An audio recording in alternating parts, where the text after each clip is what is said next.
Nintendo Switch is a home video game console. You connect it to your television to play games. But what sets it apart is when you want to play away from your TV, you can remove it from the dock, get up, and go.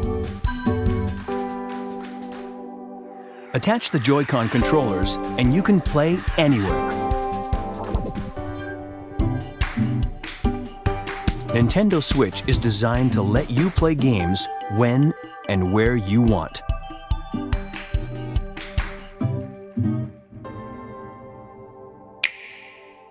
TV mode. TV mode is for playing games the traditional way on your television. Remove the Joy-Con from the Joy-Con grip to play in a more relaxed manner. Some games allow you to hold each Joy-Con horizontally to enjoy multiplayer gaming. Handheld mode. Attach the Joy-Con to the console and you can enjoy handheld mode. Take Nintendo Switch with you and play anywhere you like. You can play while charging the system using the included AC adapter. USB charging and other USB certified portable charging devices will work as well. Tabletop mode. By propping the Nintendo Switch up with its stand and detaching the Joy-Con controllers, you can play in tabletop mode. This allows you to share the screen with others even when you're away from your TV. Nintendo Switch can connect over Wi-Fi for multiplayer gaming. Up to 8 consoles can be connected for local wireless multiplayer.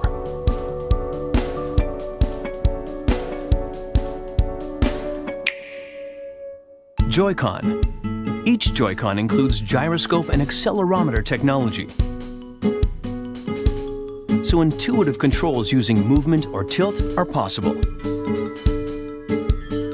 The new HD Rumble feature allows for high-definition vibration. It can reproduce sensations and experiences in entirely new ways. The right Joy-Con has an infrared motion camera. It's able to approximate the distance to an object and what shape it is.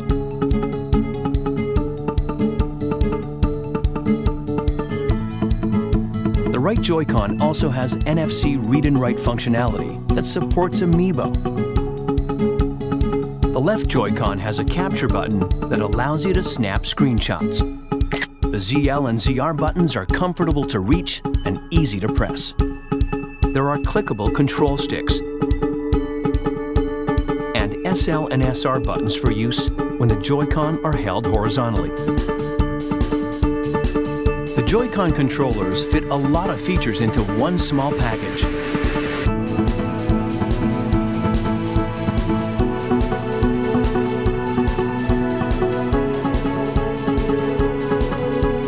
Nintendo Switch. Switch and play.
Ladies and gentlemen, welcome to the grand finals of this European Go4 on Splatoon.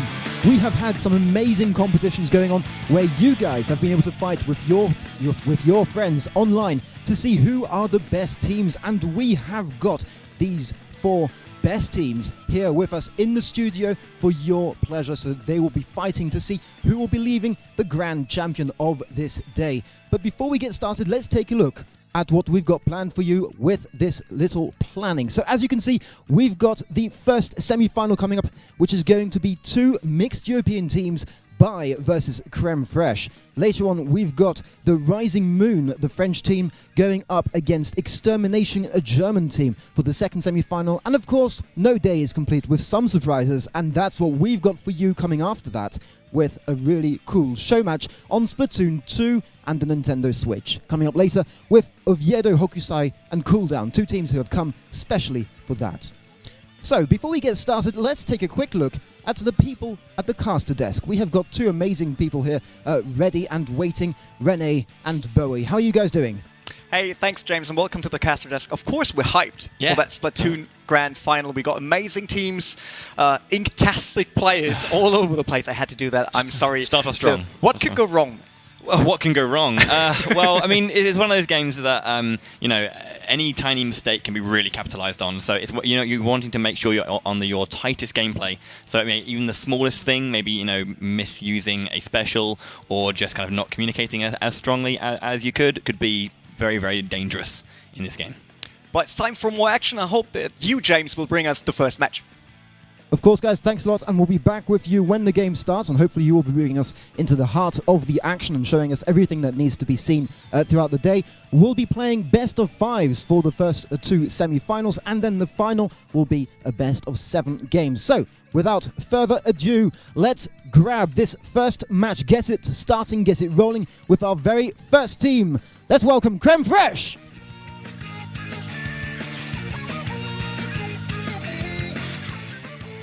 So, I'm here with Brian. Brian, you're the captain while your team comes in as well. Yes, here they are, very shy. Come on, guys, come over here.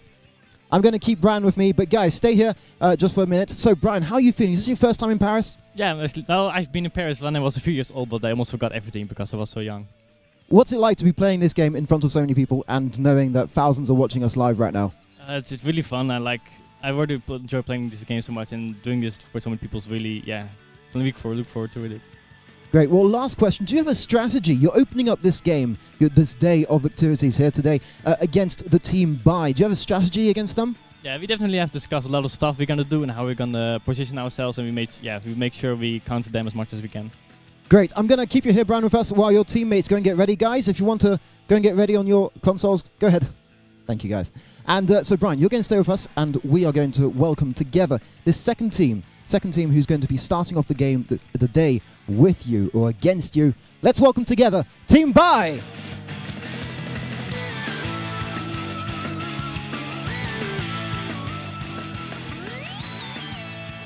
So guys, you are here. I'm with the captain, Sendu. How are you feeling right now? How's your team feeling?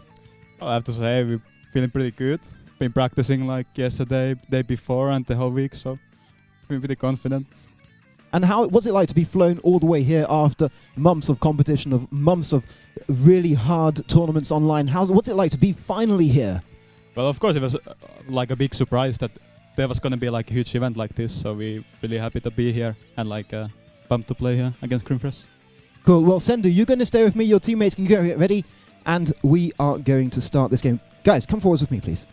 There we go. So, we are really excited to get this going, and I'm sure you guys watching us are really excited as well. Gentlemen, if you're ready, shake hands.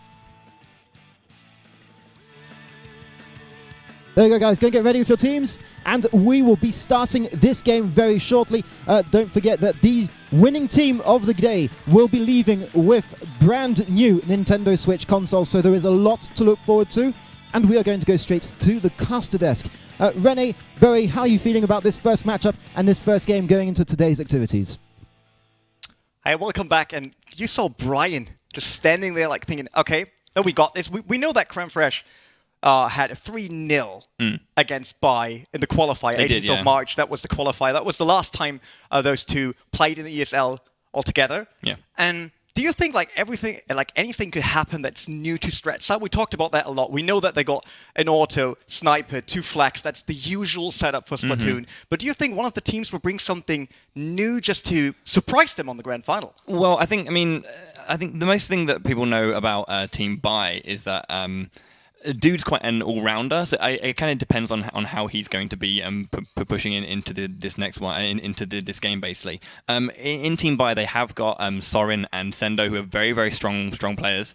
Sorin, that's a very, very strong auto. So I think if they can synergize well enough and really push in, they might be able to take this from Creme Fraiche. The thing about Creme Fraiche is they do have Lean, who is obviously well known as perhaps one of the best charger and more Squiffer players in Europe, arguably potentially the world. We'll see. But I get the feeling with this particular comp, he may not be playing that and actually switching to a different role. Potentially, maybe a blaster. I believe he was musing with his team earlier. So. I think that Bai have got this. I know that 3 members of Team Bai play a lot more, and then one of them kind of plays a little bit less. I know that Nike's kind of been pulled into Team Bai, because obviously Team Bai is made up from players from Chimera, and then also joining them is Nike to kind of like fill out that roster. So to see how well that they can synergize with Nike and then with their normal team play, how that can work with them as they push forward to this game, how he might twist the matchup. That's kind of where the interesting point of this game will lie. I mean, we know the first match will be Splat Zone, so it just depends which maps they're banning right now. And we talked about that already. Leon might not be used to Swiffer. We heard about that. We talked to the teams. They said he might go for something like Luna Blaster, something which gives them a bit more opportunity to ink some turf, which would be very important for Splat Zone. It's just, if he changes his role right now and they only rely on Brian being the sniper and Brian trying to back them up, make sure that there's no one around them, no one flanking them. We know that, like going for key point presence or trying to flank the objective. Do you think they could switch back between the maps? Yeah, I mean, again, when we change map, we also change the mode as well. But I think different teams have different competencies in particular game modes as well. But I think what's interesting about Lean as well changing is that I think that Luna Blast is a very disruptive weapon. So we are getting, I believe, underway into our very, very first game straight away. Yeah, Bai on orange here. That's the site you see right now with Sendu. There's the music as well. Bringing the Splatling here. Look at this. Yeah, so that's a cool start. What's really good about the Splatling is that obviously it covers so much turf. So obviously being able to use that, cover as much ground as they can, and just get that immediate control and try and keep it afterwards. Very, very nice splat there. I mean, Creme Fraiche used the first bubble already because they had so much ink laying down already. That split. Their specials ready. We see the Inkzuka there trying to get the upper hand. No chance at all next to that suction ball. Look at if the splash wall. Do you think that could be one of those things to always go for on all maps right now? I mean, on a map like this, yes, it's a very like linear map. It's kind of very, very long and slender. So being able to use the splash wall to kind of like get those control of those choke points, guard your back, your rear, just like that, allows you to kind of a bit more time to focus and control the space. 70 points already for Bai right now, so 70 seconds to go. Seems like they got the objective under control, but it's now contest stopped by Creme Fraiche. Brian with great work with his charger once again, looking around. Of course he can. It's a right-handed corner, so he can just sneak into that, trying to not show too much of his inkling. They are going over to Squid, moving around to the inside. Sendu Bai still with the Splatling, trying to cover ground, get back the objective in the middle. It's Hammer Bridge, just that one objective, nothing else for it. And it seems like both teams are kind of fighting on the upper level, not even looking to cover too much ground there. Sendo doing a very, very good job of trying to push back the team, but great work there from Kaiva to fight back. We saw Brian earlier as well doing something called right side peeking. You're just coming around the right side of those walls to get those shots. Very strong for Charger players. And you saw Kaiva there take control and just push into the center and completely take away all the momentum that Bai had pushing back into this game. Kaiva now under a bit of pressure, but they took over the objective for Cream Fresh. Well, Bai tries to push back now. Sendu, of course he has to stay in the back. He always needs to charge his Splatling. It's not so easy to just be front row with it. But all that in coverage, look at this, going on the outside. Bubba ready now for him. Trying to look for an ambush here. That was very nice. That was very smart sharking there. Just waiting on the side of the wall, allowing himself to see as much as possible whilst recharging himself. That was reconnaissance work. Okay, Kit now with a retreat there. 48 for Bai on the clock, 70 for Cream Fresh. They're now looking to push onto the objective once again. But Soren just hiding, ambushing the opponent team right now. Not a lot of splats seen so far. While I just jinxed it, Soren getting splatted there with a rapid blaster, making that possible. Counter stop once again, just 18 on the clock. For Bai. Will Cream Fresh have another shot at the objective now? Yeah. So with Lean trying to push on in, but look at Lean bringing the Splatling. Yeah, no Luna Blast. I was about to say that, but regarding the Splatling, it does have that long range though, so it still plays to his point of being a little bit further back and able to kind of get that long range objective play. He's able to kind of see that and use that to his advantage. Echolocated both behind that splash wall. Great movement here by Nike. He's probably more or less like the sniper of the team, but still staying up front there on the objective. Still 18 on the clock for Bai, 70 for Cream Fresh. He got the Kraken ready. I mean, he could go onto that close quarter combat if he wants to, but they still try to just slide back. There was a lot of them of Creme Fraiche who just built up in that corner, which really allowed Bai. I mean, you saw the Luna Blaster putting in work. Lots of splash damage coming out, quite literally splash damage, and then really allowing them to take over coverage of that center area. Look at the map. Bai got full map control, more or less. It's just the first meters or even inches for Cream Fresh, where they can freely move their squids, but they can't do in the center of the objective, which is really, really bad for them right now, because it looks like they will do another 40 seconds on the clock while Cream Fresh still tries to push it. But we also see them a lot of times being down by 2 already.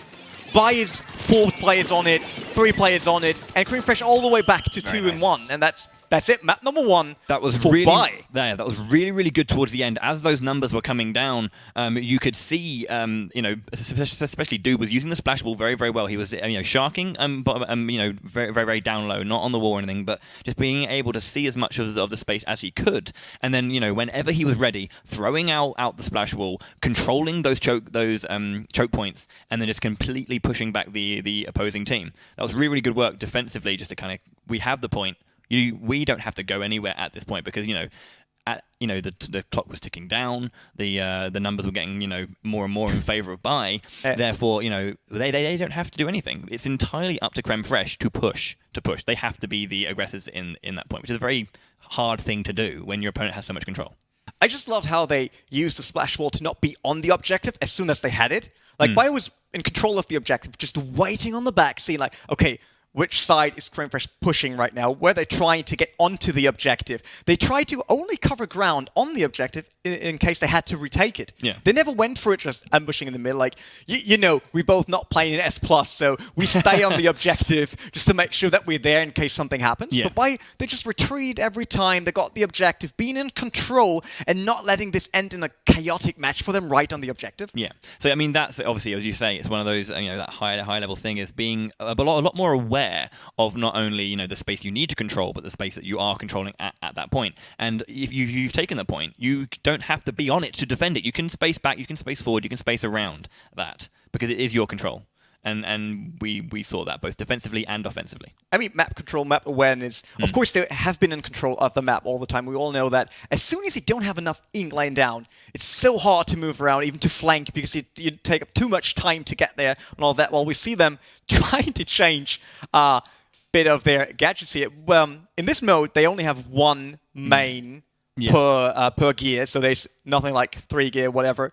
It doesn't work for them, so they have to choose wisely for this one. And I guess most of them will go for stealth jump, to not reveal their position when they super jump onto the objective. It depends on kind of what particular effect you want to bring with your squad. There are times when you really need to have that increased strength. Maybe if you're kind of going for the auto, the burst rush down kind of style to get onto an objective, specifically maybe in Rainmaker where you want to get there first and then completely go for that oppressive play and push the opponent down. Something like that might be a bit better if you want to be a bit more passive in your approach. Potentially that the defensive options might be a bit better.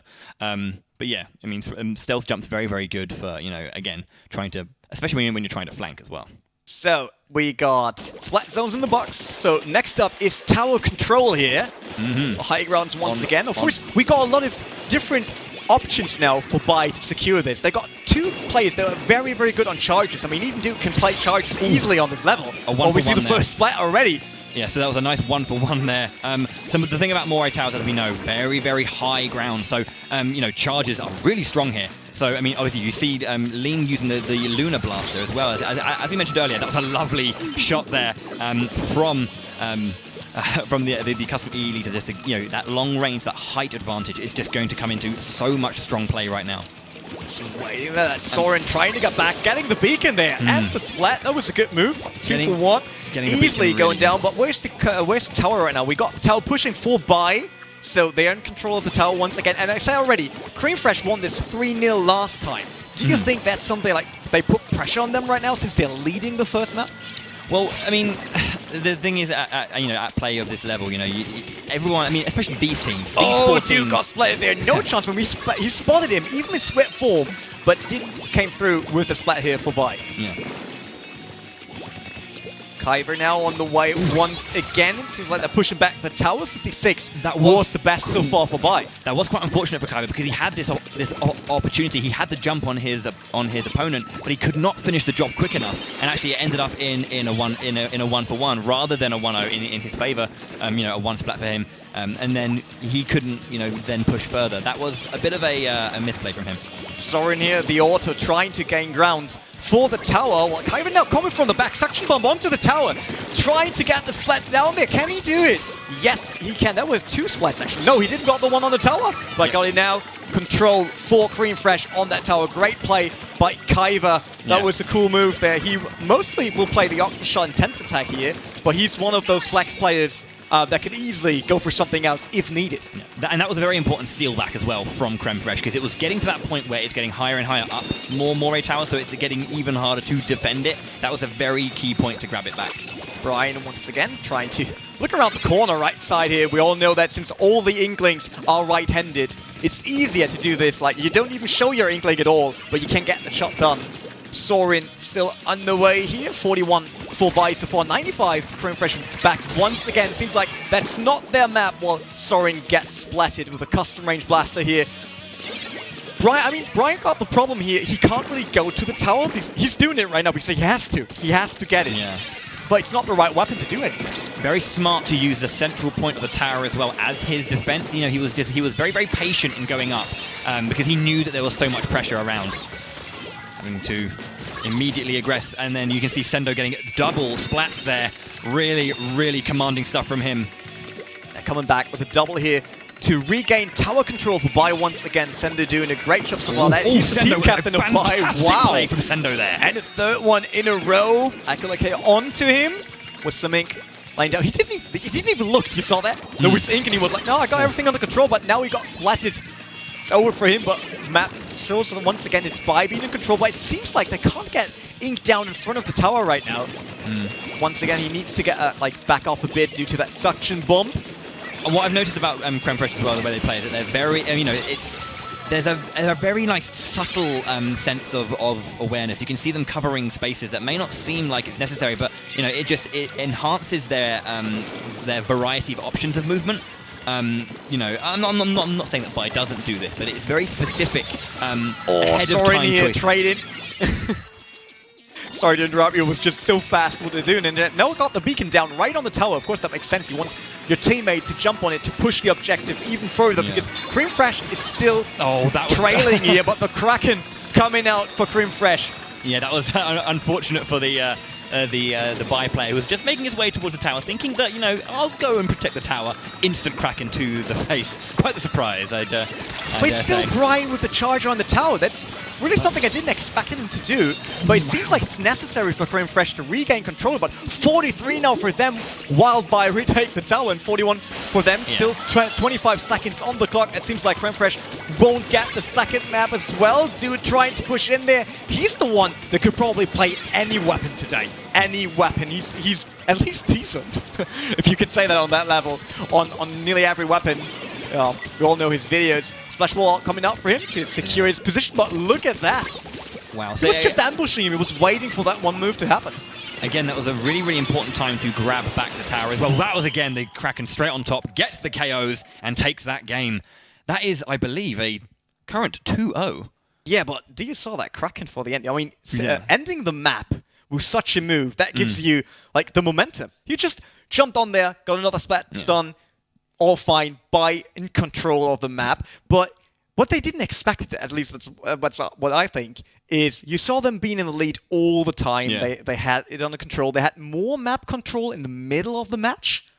Then Creme Fraiche came back, regained control of the map, pushed the tower, but they never expected them to go that far. It was so close for Creme Fraiche to get that.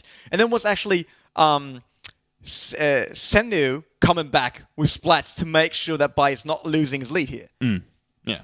I mean, especially towards the end as well, you were saying that, you know, about that control. We saw a lot of these kind of like nice, these like, for lack of a better phrasing, these like shotgun moments of kind of like ferocity between the two players, and we saw the strength of Kraken as well, as we were saying towards the end. Like, you know, the tower is a very, very small area, so you can get onto that and just completely dominate it, and there's nothing the opponent can really do. You can't only push the Kraken back. There's no way to split it. But we're now going over to Rainmaker. So Kraken, yes, is the best for close combat. We all know that if you got that done, or at least a bubble on your team, then you're in a good position. But Rainmaker changes a lot. Do you think there are specific players on both teams that are likely to pick up the Rainmaker, or is it just whoever is the closest to the Rainmaker will do it? Well, again, I mean, there's times when you want to just go for it, and there are times when you want to hold, wait, and then bring forward your entire team before pressing onwards. On the side of Creme Fraiche, I mean, again, if you're going to be putting Lean into his Squiffer position and he's going to be going with that and the more long range, I would expect him to not pick up the Rainmaker. But if he's going for something a bit more disruptive, he might then use it, because then he can just, you know, create chaos wherever he can, whilst allowing his teammates to support him during that. You know, in the Rainmaker, the problem is you always need to decide which weapon you want to lose. Exactly. Like, do you lose the support from the .52 Gal, maybe? Do you lose your auto with a Tent Attack or the Octoblaster, not having that much ink blade down in front of you? But with the Squiffer, I can see them maybe exchange it even for the Rainmaker. It's a similar way. It does have long range. Yeah, as well, the Rainmaker is a bit like the Inkzuka, so it gives you the same advantage that the Inkzuka has without really having the need to have your special ready. Yep. But the shield is still the thing that the one thing in this Rainmaker match we'll see next that might change everything. We know they could be too close to the shield. It explodes, splats everyone. And then we all know Rainmaker matches can be like 20 seconds. You got the first push, you split the whole opponent team, you just push right through to the end. Do you think that could happen in such a competitive environment here? It's more than likely to. It's happened before. It can no doubt happen again. I mean, it just takes one very, very good play. I mean, you can argue that with the threat of this happening, players might, you know, opt to, you know, not go all in and maybe sometimes play that more passive defensive game, and then we're going for the counter push. But, you know, it does just take, you know, one or two very clean plays, very coordinated plays, and as you say, Rainmaker is over in a matter of seconds sometimes. It's a very volatile mode in that regard, that it's just anything can happen, really. I know that's kind of wishy-washy to say, but there is some level of truth to that, I guess. And we will go to Piranha Pit for that Rainmaker match we were just talking about. But yeah, of course, you can only move the objective if you're in control of the map and if you got splatted at least two of them, if you really want to move on a secure way. Otherwise, you back off with the Rainmaker, make sure that you keep the possession and not losing it. So Rainmaker is always the position being back behind or to being back behind the Gal player, for example. But we have seen some sneaky plays already. Players going like for the risky way, like, oh, there's still 4v4, but I can make that happen because no one is seeing me right now. No one is having me under control. No pressure from a charger, for example, no squiffer, because those are the ones that need to coordinate their teams for Rainmaker, making sure that you got everything covered. But here we go, Piranha Pit. We're seeing an ink brush come out as well, which, you know, again, it's got really, really quick, sharp, let's say the auto. Just Brian able to first shot on the objective. Creamfresh trying to get the two, but no, Bai destroyed the shield here, but no one picked it up so far. Brian still peeking left and right so here to get the first split for him. Here is that more kind of like passive style. No one's going in for it just yet. They're wanting to make sure that they get control of the space and over their opponents before they go in. The bubbler from Team Bai, though, again, very nice, allowing you to push up as soon as that is activated. But no one picked it up yet. Still Nike being in the back. Lean being in the back for Creamfresh with the Splatling. Once again, trying to cover as much ground as possible to make sure as soon as they grab the Rainmaker, they can move forward, can go wherever they want. But not many splats coming in, but now Lean gutting Splat, but that's a trade. There was a good one there. Nothing happened. 3v3. It was very important to get that trade quickly as well, because there was this hole in the enemy team they needed to patch up. So no one wants to lose control while we see the ink brush coming up, but of course that was a range issue. With a brush, you don't really have any range at all. Yeah. Of course, you got those fast ambush attacks that really works great on objective, splat zones, tower. But for this, I'm actually surprised that they use it on the Rainmaker. Beacon down here, Creamfresh. Dude was getting rid of that one, still on the back. 84 by the team of Dude here, one of the, I would say, famous players when it comes to visibility in the community. Definitely one of the most well-known internationally as well. Very nice catch. Yeah, let's go. Going down here. Good Charger players in both teams. That's something I really like, because playing Charger is so hard on the game. The aim needs to be spot on all the time, because if you miss that one shot, they might go free because they move way faster. They can move like to a closer range where you can't do much. Accolade down. Bubble not up for them. That was Kraken now going up for Creamfresh, trying to regain the objective. But they lost the Rainmaker, still sitting right in the middle more or less, inside of Bai here. We're taking it, 84 for them, 74 for Creamfresh. So Creamfresh currently in the lead, the European mixed team, but Bai is also a European mixed team. And not a French team, because you might think that with Creamfresh in the name, but it's not. Nike bringing down his special here to help his teammates, supporting them from the back. But he can't really get into a position right now where he's got like an impact on the game, while Lean makes sure that they can pick up the Rainmaker, but he's avoiding it, so not picking it up while he's having the Splatling. Of course, his inking is like the way he can create waves for the team are very important. So he tries not to pick up the Rainmaker. Wow, I mean, trading of disruptors there, but it went definitely in Bai's favor. Very, very nice splat from Lean as he tries to make his way towards to cover the Rainmaker. Then, yeah, exactly. Pushing onto the shield, making sure that none of the opposing team can come in. This is a big explosion. Move back. Forcing them back. Very, very nice stuff from Lean. And still Bai being in the lead by a small margin right now.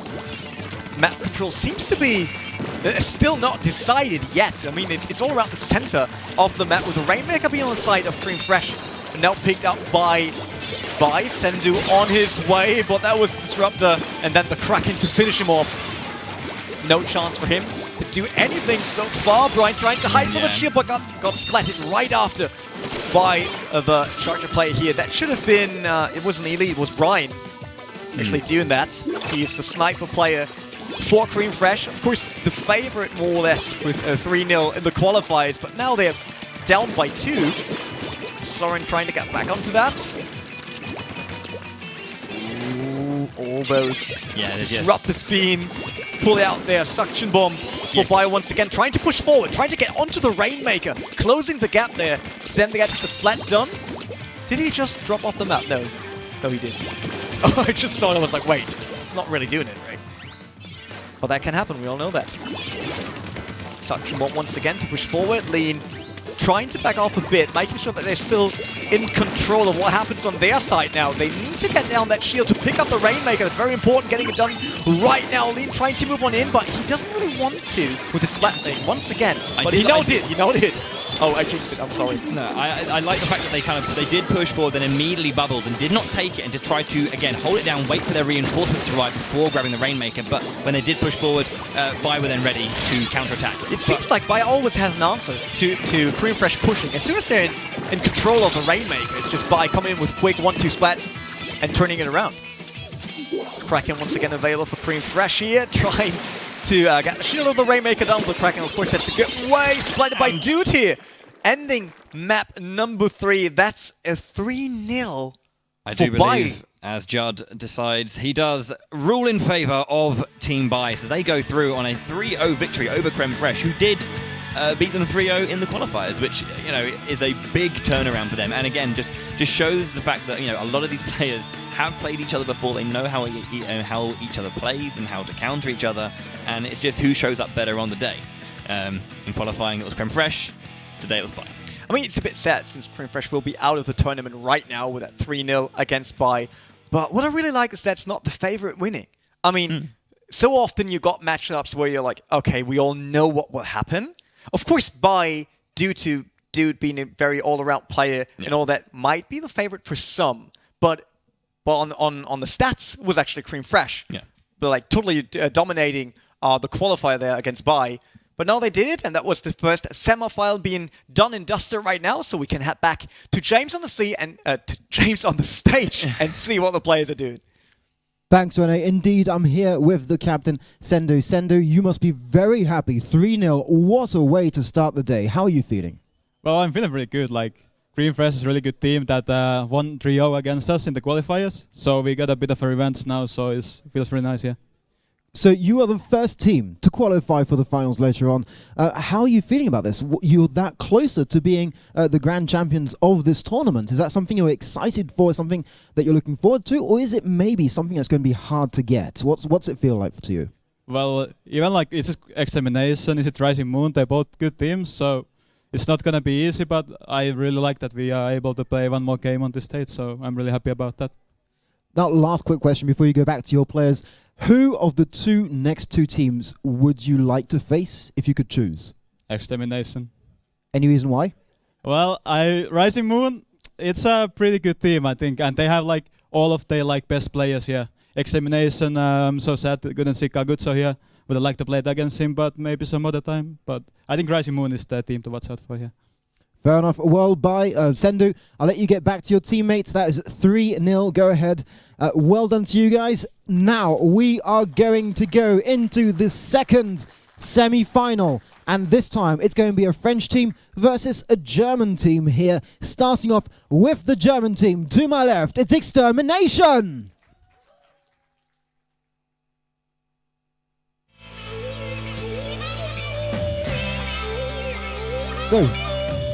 So who's the captain of the team? You're the captain. Perfect.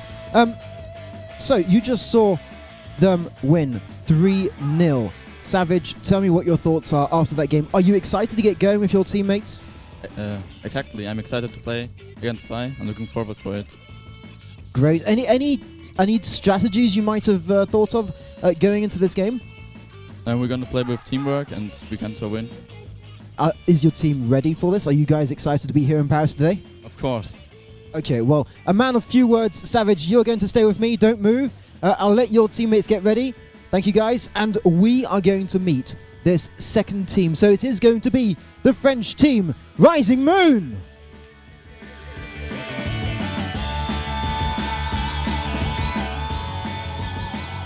Come on, guys. Yep. A bit shy for a lot of these players. I'm guessing for you guys, it's the first time you've been live in front of people like this for these games. What does it feel like to be here? It's a lot of pressure, but it's really exciting. So you are the only French team to make it. What's it like to be here in France, playing for your team, for your country even? I don't know if we represent France, but we're very happy to be here. You are maybe just a few games away from the finals and leaving with the Nintendo Switch, as the winners will get to do. What would that be like for you guys to get that far and to win today? We would be very happy, of course.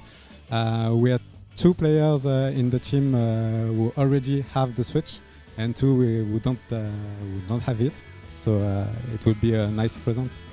Okay, well, you guys can go and get ready. I'm going to keep the captain here. Binks, Savage, come on, let's move forwards. You guys can go and get ready, and we'll see you soon. So, guys, again, this is the second semi-final, best of 5. May the best team win. Shake hands.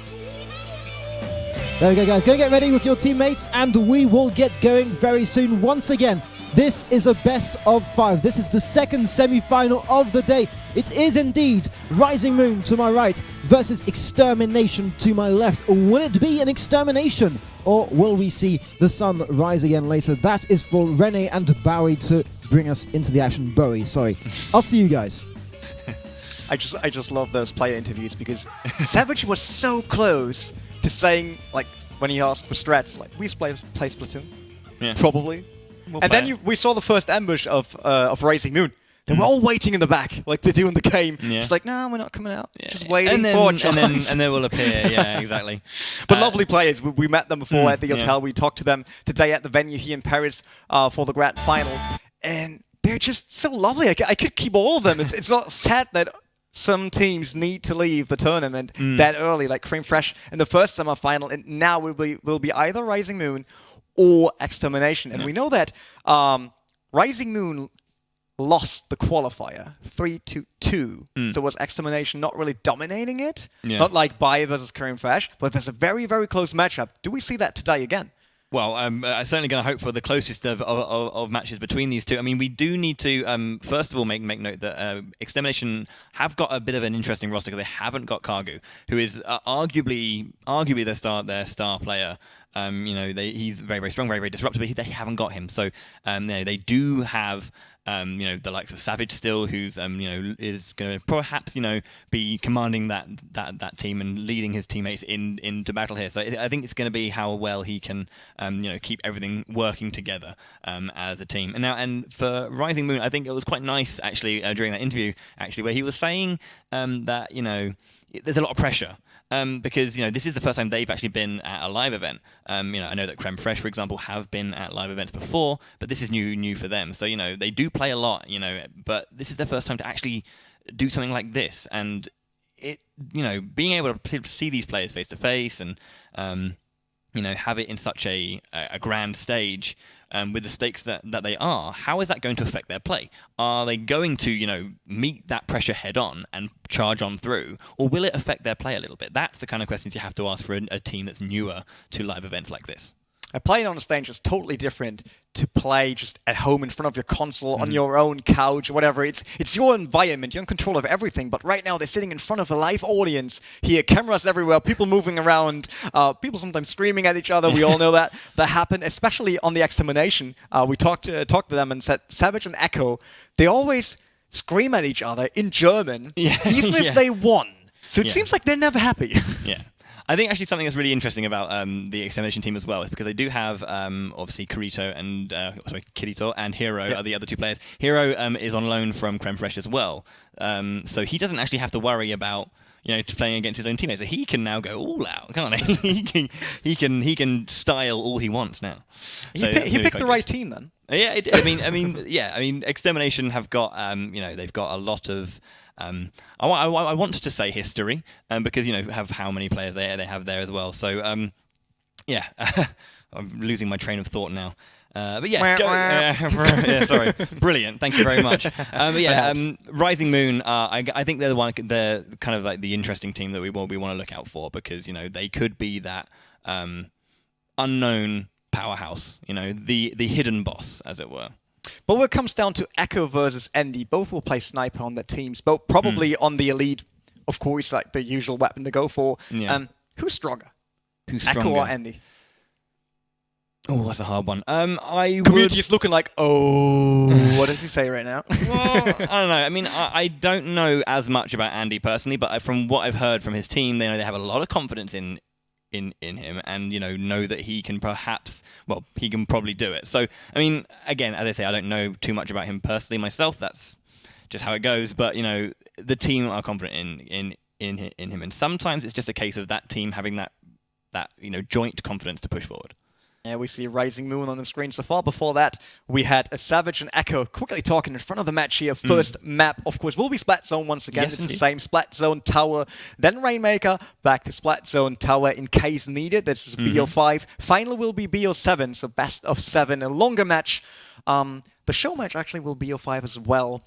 And you can see just there as well the prize that everyone's playing for, the Nintendo Switch in all its glory. But yeah, I mean, I'm also looking forward to seeing Sibo play a little bit as well. You know, quite a renowned player from France as well. So I'm looking forward to seeing him play today and see if he can, you know, rise to the occasion. I mean, we heard already who might choose the Neo Blaster, and we know that this weapon had a big impact on the first match we saw today. So it could happen that he's the key player for them once again in this matchup, but I'm still sure it will go down to Charger. Pun? It will go down to Chargers. You reckon so? Yeah. I mean, I got a feeling in me that this could be down to more like supporting the roles at the front, like Auto and maybe someone with a Gal, maybe someone with a Tentashock Blaster, whatever. Being in the front row, trying to get the objective.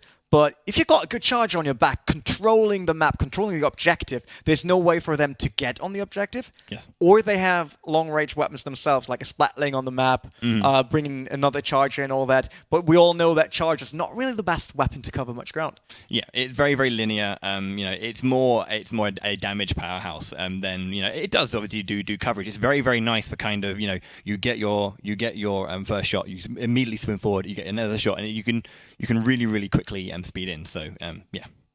Wonder what the first map will be for the second semi-final today. We already lost Screen Fresh because Bai got that 3-0 in the books already, but now it's Extermination versus Rising Moon.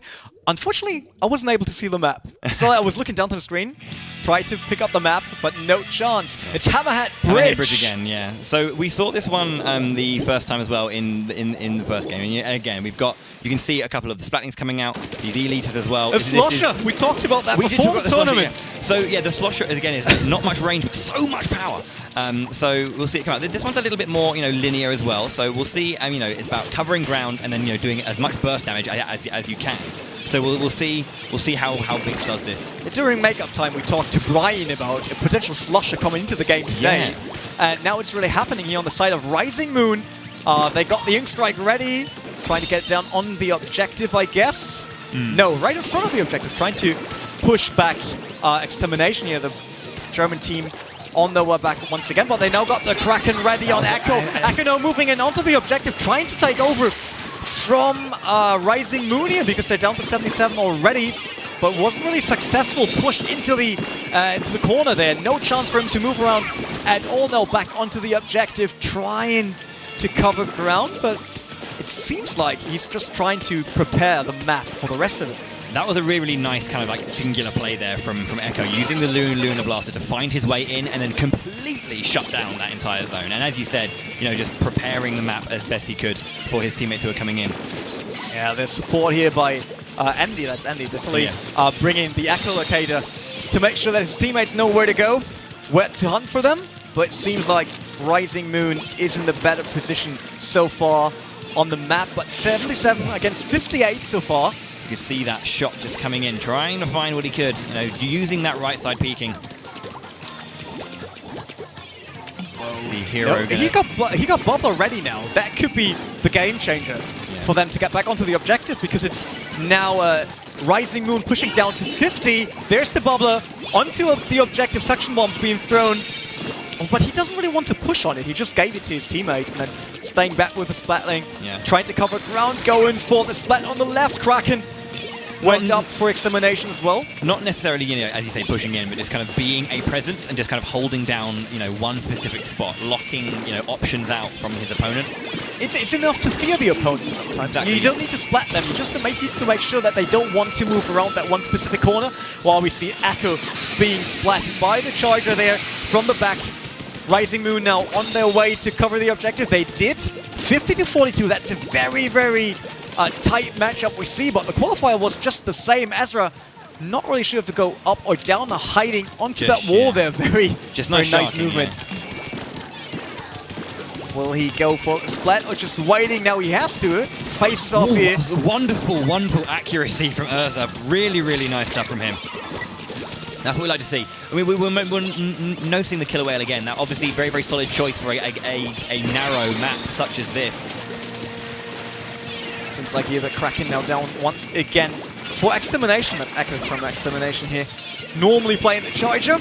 You could see that it was just enough just to bring the Kraken nearby as well. He didn't have to finish off that aggression. Didn't need to take the splat. He pushed his opponent back and then retreated himself. It was enough to move the opponent away from the objective. Yeah, having a Kraken on the map, of course, gives you some map control, and most opponents will back off. That's the good part about it. Even if you don't get splats down, you at least regain control. But Rising Moon now down to 31. A small lead in front of Extermination here. Extermination in blue, Rising Moon still on orange. Acolyte Kader being thrown. No killer whale for Ezra so far. So he just used it, so there's no way for him to use it in the last seconds, I guess. 25 now. Extermination really needs to push the objective to get onto it. Having a chance to win map number 1. Splash wall coming down.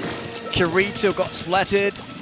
This is Ezra once again from the back here. Oh, okay. It got splattered in the end, but managed to take that last shot, and their team wins the game. Yeah, that's map number 1 for Rising Moon. So not the Rising Sun here James was referring to, but we see the moon rising, at least on map number 1 against Extermination. The German team not really getting map control. It seems like they used the Kraken in a good way. Pushing in, not really, like, if you push too far with the Kraken, you find yourself in a very bad spot. You could be surrounded by other Inklings, surrounded by Squids, no chance for you to get back to your team, but they just used it to push back Rising Moon, but not really getting the objective. I mean, it was a case of, as you say, if you go too far, you can find your way. He was aware of just how much pressure he had, and when it was the smart time to relieve that pressure. For not only because his job was done, the pressure was put on, the enemy retreated. You have to retreat as well to keep yourself, safe, so you don't immediately dissolve the pressure you had immediately built up. It's about building upon the pressure. Don't push it too hard. Build little bits of pieces here and there, here and there, here and there. And you could see that with Ezra's movement as well. He was very, very. His movement was very like staccato. He'd move in a direction. It was always decided and had purpose. He'd go in one spot, control it. One spot, control it. It was he was always kind of. Obviously the spot that he wanted to be, but what I mean is, he was always, locking down one space, deciding what he was going to do there, finishing, and then, making these decided movements. And it's that kind of confidence and that kind of, purpose that kind of really, what's the word I'm looking for? It supplements, your team play. When you have someone who is so special or so specific rather in their movement and what area they're taking control of. You don't have to be as, you don't have to communicate as much when you know that one person's doing what they're doing, and you can just trust that to happen. And then you can focus on the other things, like pushing back your opponents rather than having to take space. But, I mean, this needs to be down to communication at the end at all, because he can only retake any positions if he knows that his team is just supporting and making sure there's nothing around it, because as soon as you get for a specific spot, trying to make that move, everyone will know. They will see you on the map anyway, they will just move in. Now, map number 2, that will be tower control here. Piranha Pit once again, isn't it? Piranha Pit? Yeah, it is. Tower control on Piranha Pit is a interesting one. Yeah, we had Rainmaker before in our first we had semi-final. Rainmaker and we had Moray Towers for tower control last time, and this is a very interesting one. Or early tower control here. What's really interesting about this is more specific for Moray Towers, but it kind of makes sense for this, is that Moray Towers is very, very it's thin, linear, it's very angular, whereas this is a lot more open, where you can support a lot more, and the way in which you engage upon the objective, it changes a lot when it comes to more flanking opportunities. Yeah, exactly. Yeah, you've got a lot more space to work with. There's control now. A lot more ambiguity. Rising Moon on the way to lead early on 95 so far for Extermination, but I can't really see the number of Extermination there. 90-something to 97. Really? Yeah, I just thought, Okay, it's 95, there we go. But as we see, Rising Moon just starting to get that lead and is going to keep pushing that one. You can see as well the Slosher, just covering that space, pushing the opponents back. Although there is a charger to the left of that. Our Rising Moon player on the tower is just being very, very careful to control that one. He's just helping onto the tower in case needed, like now with the Kraken, to make sure that they stay in control, in possession of the tower. And other than that, he will just move around, flank the objective, making sure that in case someone goes directly for the objective, he is there to cover that up. But Bink's the only player, just for it was the only player that said there might be a slusher, while no one told us that they might go for a splat. It's not nice. Savage here. The Germans try to regain control of the map. They're by far now. Look at this, 36 already for Rising Moon on map number 2, Piranha Pit. Tower control now, Savage with the splat. That was really, really good stuff from Savage that entire time. He was being aggressed upon, and he was, just standing in enemy ink, but he kept his cool, and he just kept retreating into, to have his teammates to, come around his side and protect him. And then they immediately had this wonderful counterattack. It is Examination. I just lost my words there. Examination on the move with the tower here to push back. 36 still for Rising Moon. Examination now going down to 50 maybe if they take control of it. Yeah, the Kraken. You can't do much about the Kraken, but Kraken just expired at that moment when Ezra was jumping on the tower. That was just really good knowledge of that special. Knowing he noticed it when it had popped, kept that mental timer going, and knew exactly when he could get that counter push again. Savage now with the splat once again, but getting split by the Lunar Blaster there. No chance for him. Control of the tower once again up for Examination, but it's still Rising Moon being in the lead. And that Squid Beacon just coming down to get those teammates, into the fray a little bit quicker. So Kraken immediately on. Oh, and there's a Kraken off! There's a Kraken off! that won't work for Andy, because Andy activated Kraken a bit earlier than the Kraken on the Examination side, so he had to back off there. No chance for him to get the tower to make sure that his team will regain control. Yeah, really forcing him off there, making that. Oh, that was a wonderful shot. He saw that moment, just waited there, took his shot, but did go down as well. A splat for a splat between those two. Echo didn't saw that coming, Ezra either. He was just like, oh wait, getting splatted so far. But it seems like that's very, very good. Looking now for Examination down to 10. Will they finish map number 2 and get this equally? A 1-for-1 maybe. 3 to go. 1 and it's over. Examination winning map number 2, turning this into a 1-1 so far in the second semi-final. Have a series. We have a series. Yes, Renee. starting. So yeah, that was really, really good. I mean, you could see, as I was talking about, you had this open space, and I was talking specifically about Savage and the way in which he was, very, very, very like self-aware and and spatially aware of where his teammates were, and he used that when he was defending to try and found himself into a bit of an awkward situation, and then kind of had to pull back, kind of like baiting. I'm vulnerable, come get me, and then a trap is waiting, so they could get those to shut down the opponent's movement, and again counter pushes.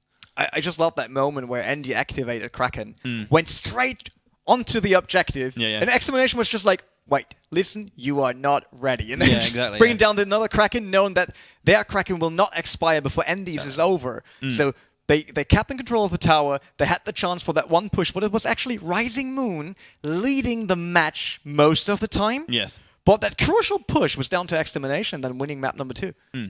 And this is again one of those things that wider knowledge and that wider awareness is just not only knowing what you have available, but again, are you aware of whether or not your teammate or your opponents rather have their specials up, or have they popped it? How close are they to getting it?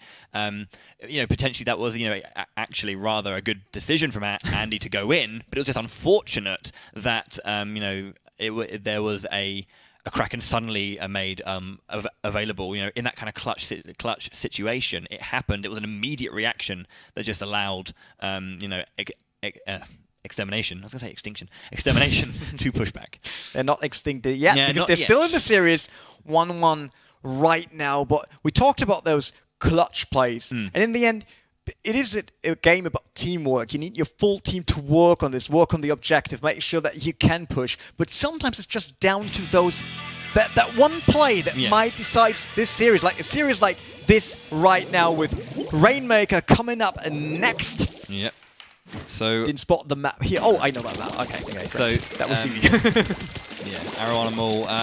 Really, really good stage. It's got this wonderful kind of like peak in the center for those of you who don't know too much about this stage. But yeah, so the thing about Rainmaker, there's a wonderful player actually, which Sendo, it was came up with this, by immediately you kind of have to, you have to get like 2 or 3 splats on the way up to the Rainmaker, take it and just burst down. It's like a tidal wave straight over that top. It depends on you. You got the coverage from open and close. The boat, like the positions high up where charges are staying. Splatlings could be on that. While we see Cebu moving forward, he has 3 splats in a row and then gets finished off by that 1 splat bomb. I fear he didn't saw that. Didn't saw that coming. Character needs to push for examination, but that's what we were talking about. Rainmaker can be over so fast. We just saw the first push of the match. For the team, and they just moved in. They just made the splats possible. They have been in control due to 2v4, 3v1, all that stuff. Made sure that they always more squids, more inklings on the map than the opponent had. That was a fast match. That's that's the stage. Just look at them. Not really been happy about that. Yeah. Sibo had he managed to kind of like get some kind of pressure onto the map, then immediately got extinguished. It was kind of very much in favor of Rising Moon, I want to say. I hope so. Yeah. But the problem was I was still in like thinking about open, close. I wanted to explain those positions. Actually, Dude did in one of his videos. Yeah. That's why calling out positions, and I was like, okay, we can do that on that map because it's a great map to dive into more deeper strats of Splatoon, because it might look a bit chaotic, but it isn't. Yeah. There's so many different positions you need to be aware of. Yeah. So many plays that happen that you might not spot if you're not used to the game. Yeah. And then it was over already. The thing is, it's extremely fluid. It just fluctuates consistently, and that again is another deeper level of that awareness. Just being able just to shift your position slightly, because it's sometimes just a matter of just just a little bit of overextension can be, we know this in all kinds of, competitive gaming is that, we never overextended while we played. Never happened. Never. No, never. No. We got wiped out by a Rainmaker shield Thursday night, I'm pretty sure. We played against that S+ team, and it didn't went that well for us. What happens? From personal experience, don't overextend. But yeah, it just takes, just a moment of that to change an entire game. So Black Belly Skate Park. 4 splat zones here, map number 4. So yeah, there are 2 splat zones, I believe. That's why it's had the splat zones this time. So yeah, 2 splat zones, which again, this does change things. I love the fact, some maps only have 1, and it's one central focus on controlling zones. But when you have these 2, you have to split the team sometimes. You have to kind of either that one side's safe and push into the second, or do you have to divide that that strength. Hero trying to get one of the splat zones done right now, but he's still got that sprinkler on his back. Kilowell coming up, not finishing him here. Got very, very lucky on that one. While he gets the splat, no, that was a trade. Got Bomb Rush ready. Another charger making that possible for extermination. Sybil still trying to find a way through. He's all the way back from the spots right now, building his way up. That's a really nice thing about Splatoon, that you can crawl walls and all that stuff with ink. I really love that.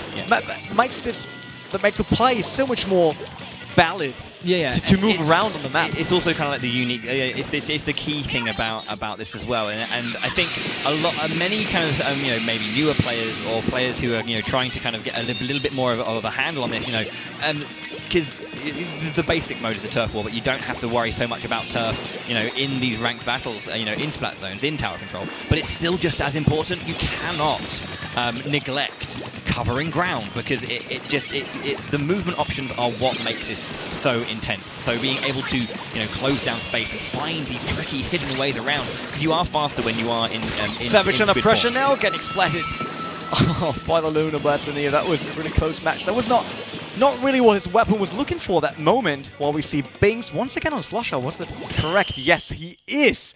And it's overall already once again going to the favor of Rising Moon here. Map number 4 in the books, Rising Moon, making this a 2 No, 3-1. 3-1. Yeah, I was gonna say we didn't actually bring the fact that this was like match point for Rising Moon because they did have that very clean and explosive win on Too Rainmaker. much stuff going on. That's it. Yeah, it's like Rainmaker beat over 1 minute. You just kind of like wait a second. What team? Like, you just have a moment, and when you just kind of goes ding, moment's gone. It's way easier when you're one of the players since you're still in the match, but you're trying to see both teams, how they move. We look at the map, seeing what they do on the map. Do they try to flank? Do they go straight through? And then you just realize, hey, there was so much happening. Rising Moon just took the Splat Zones, finished this very soon, because the first Splat Zones we saw was a very tight matchup. But now it was once again Rising Moon using all the momentum from map number 3, winning the next one. Yeah, and I think again, to bring it back to the fact that it was a 2 Splat Zone map, you do have if you can control one, you can just like focus on the other. You have to kind of, if you're defending that, you have to try and find a way around that barricade and maybe try and take the secondary spot from the other opponent, or from the opponent rather. But then you do also have to kind of put pressure on the first one so that they don't back up. So it's kind of how do you split your force in that regard?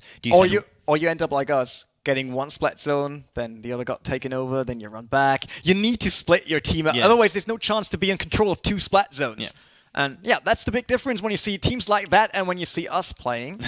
Just stop bringing up the fact that we get bodied every day. I love this game. It's just so much fun to play. And then I see those teams, and we saw them also warming up.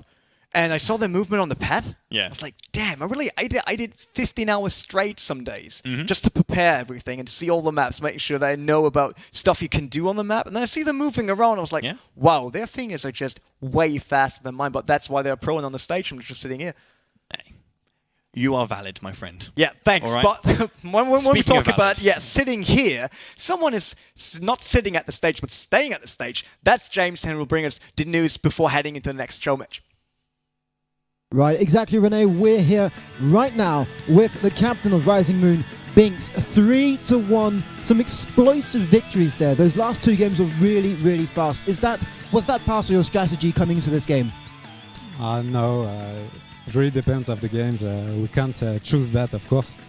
Rainmaker can easily finish very fast, and Splat Zones is the mod with the most KO possibilities. So it just happened. Well, you gave us some amazing game there. Are you confident going into these finals that your teammates will be able to give us the same amount of show and the same kind of games in a best-of-7 final? Honestly, I don't know. Personally, I'm never confident in myself, but we'll try our best. And they seem very strong today, and the 4 teams were very strong. So it's hard to say. Okay, so in a few minutes, we're going to be seeing the show match on Splatoon 2. Before I let you go back to your players, have you been able to test out Splatoon 2 yet? No, not yet. Well, you're going to be able to watch it with us. Thank you. You can get back to your players, and we shall see you later for the finals. Thank you, Binks. Now, guys, before we get into the show match, I have to say that Nintendo, in association with ESL, are really, really pleased to be able to bring you today these Go4 finals here live from the Paris stage. And as you know, live does mean having an audience, and it does mean putting a lot of pressure on some of these players. Some of you have commented in the chats online that yes, it's a stressful environment. So to relieve some of that stress, we have a small video from Nintendo especially for you. Let's take a look. Hello everyone. I am a diligent researcher from the Squid Research Lab. Thanks to everyone who's attending this grand final today in Paris. And congratulations to the athletes who made it this far. A lot of players from so many different countries in Europe participated in the Go4Splatoon event. And it's been great to see the competition get fiercer and more exciting. Sadly, my research here is keeping me busy, and I couldn't make it to the grand final today. But you can be sure I'll be watching exciting games from here with the other members of the Squid Research Lab.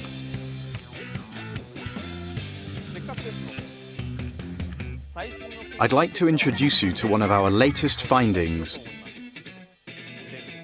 and this is a world-exclusive sneak peek. It's a new stage for Splatoon 2 for Nintendo Switch. It's called Humpback Pump Track. The map design is based on an indoor BMX track and has a lot of curvy ups and downs. Jellyfish are enjoying riding BMX, but Inklings love to battle here. What do you think? We really appreciate the fans in Europe for their fantastic support for Splatoon for many years.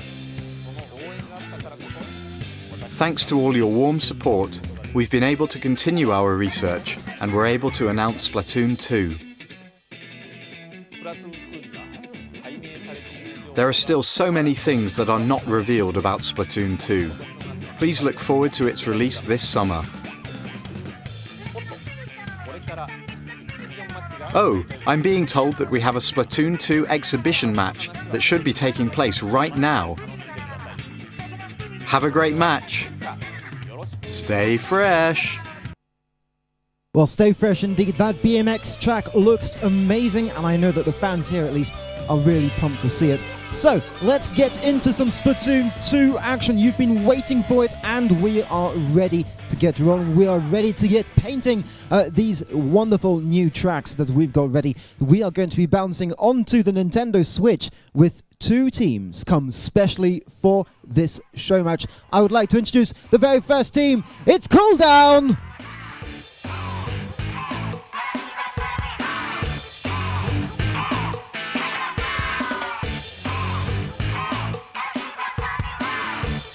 So, I'm here with Zalex, who is the captain of this team, Cooldown.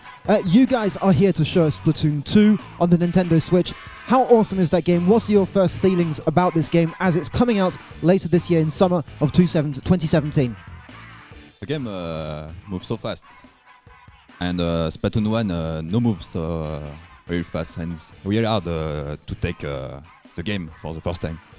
So, it's faster in terms of pace, but does the strategy change? How are you adapting to this new game? We don't have a bubble or kraken, so no invincibility.